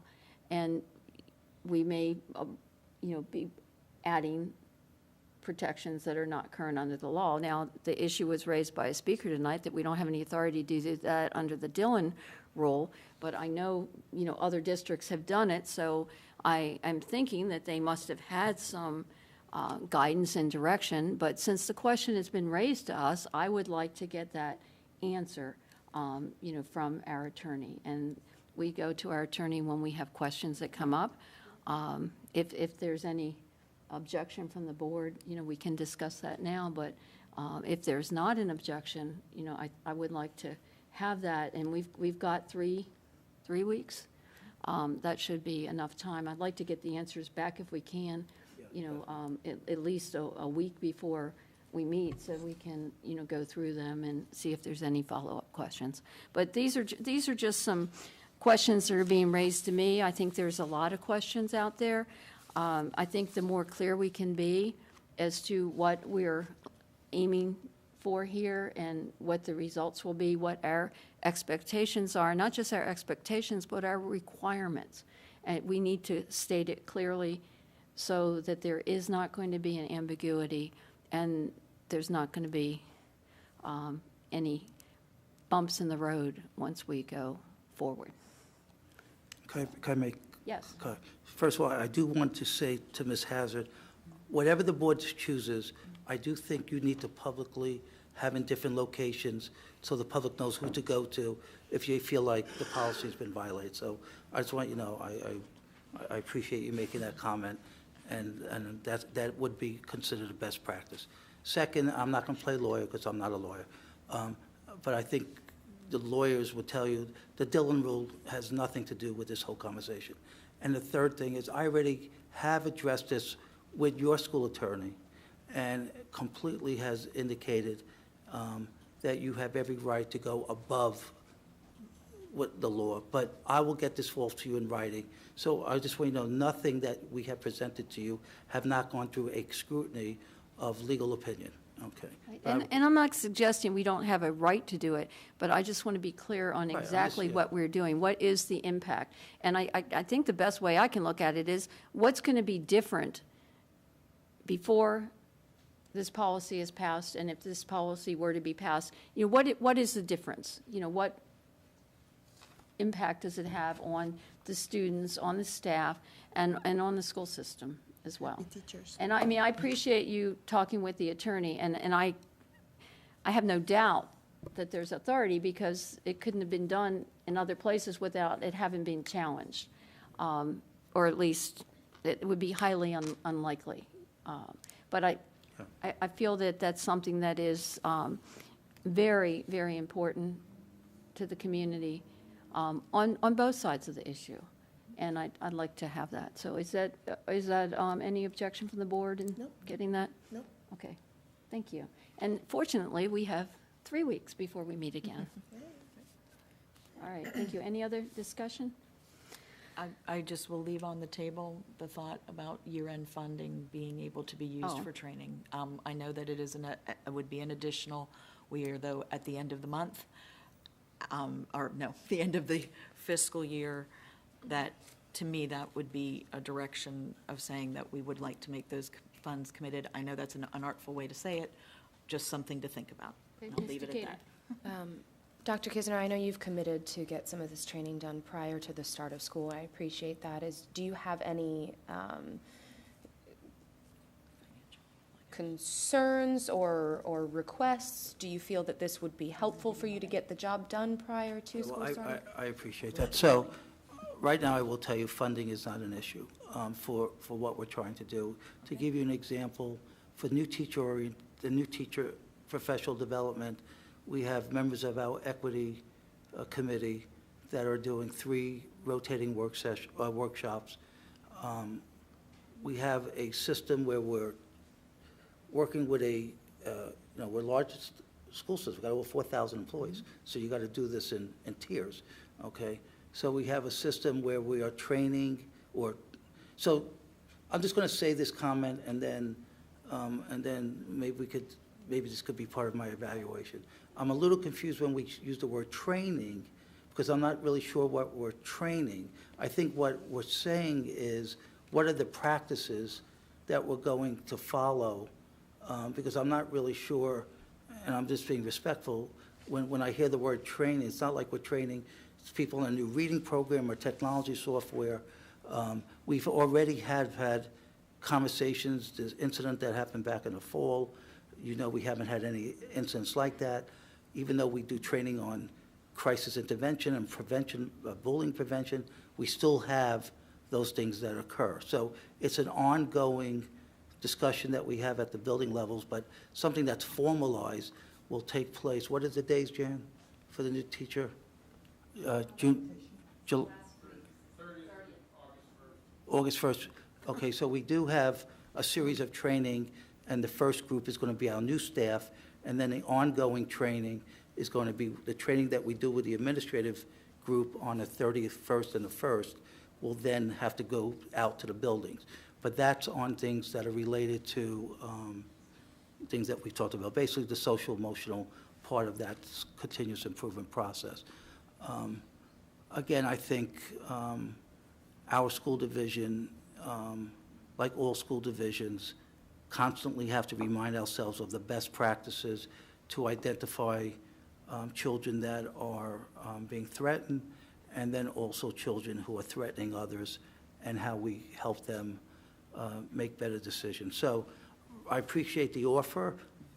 A superintendent saying, no, I don't need more money is an unusual thing, but I don't think money is what I'm looking at. It's the logistics of getting this rotated into our buildings, and it's not just our school building, it's the bus drivers, it's custodial staff, it's everybody needs to go through an orientation of sensitivity and cultural awareness. Okay. Okay. 11.02, approval of proposed new policy 2420, student services, non-discrimination, equal educational opportunity. Any discussion different from what we had in 1101? I sort of combined them, but. Yeah, I think we pretty much. No?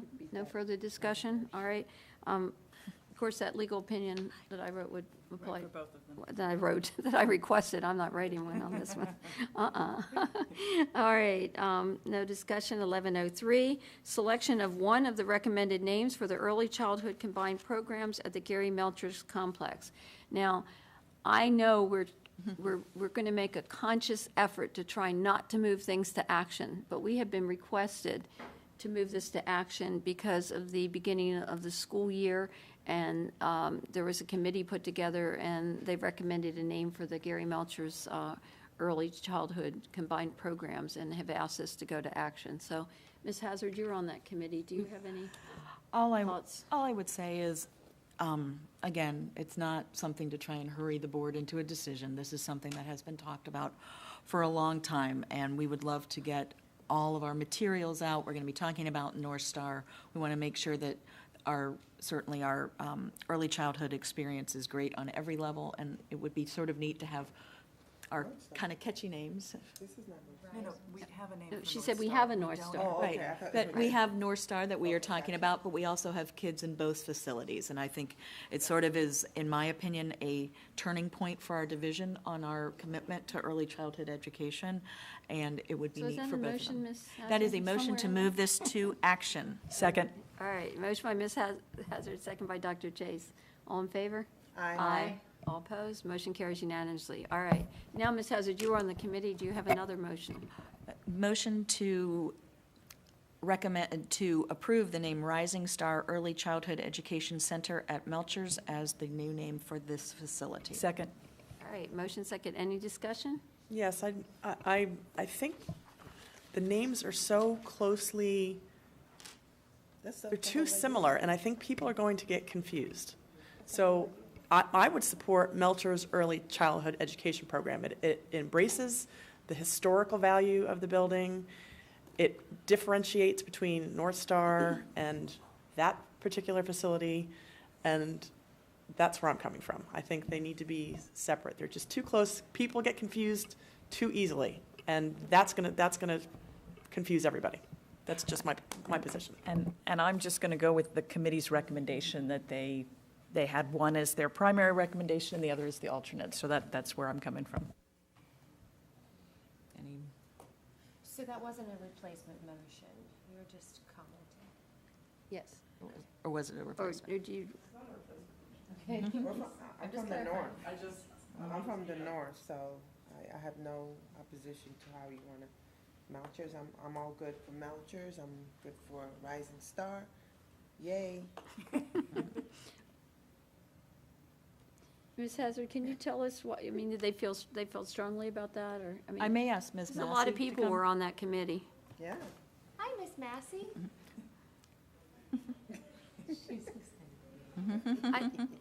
Ms. Massey, you won't get to see us next month if we pass this. Good evening. There was a question about why the committee felt like having the star in both of the names would pull the programs more closely together, that people would understand that the same programs were at both sites, and that it would combine the staff into one early childhood program in the county, even though they were at two different sites. So that's why they wanted the star in both of the names. All right, any comments, Ms. Decatur? Questions? No, I think No? it's great. All right, all in favor of the motion to approve Rising Star Early Childhood Education Center in Melchers, please say aye. Aye. All opposed? Motion carries unanimously. Thank you. Thank you. Go Stars. All right, back to information. 1104, award of a delivery order to Sunny Merriman, Inc. in the amount of $957,258 from budgeted FY20 operating funds for the purchase of 9 mainstream school buses. These are air-conditioned, correct? Totally, just, I Yes. really. And this is with next year's money, so there is no request to move this to action. No. Anybody has any questions, send them to the superintendent. 11.05, approval of the renewal of a blended learning courseware subscription from Edgenuity, Inc. in the amount of $121,150 from budgeted FY20 operating funds. This, too, is from FY20, so this will be back on the agenda next month. Any questions? No?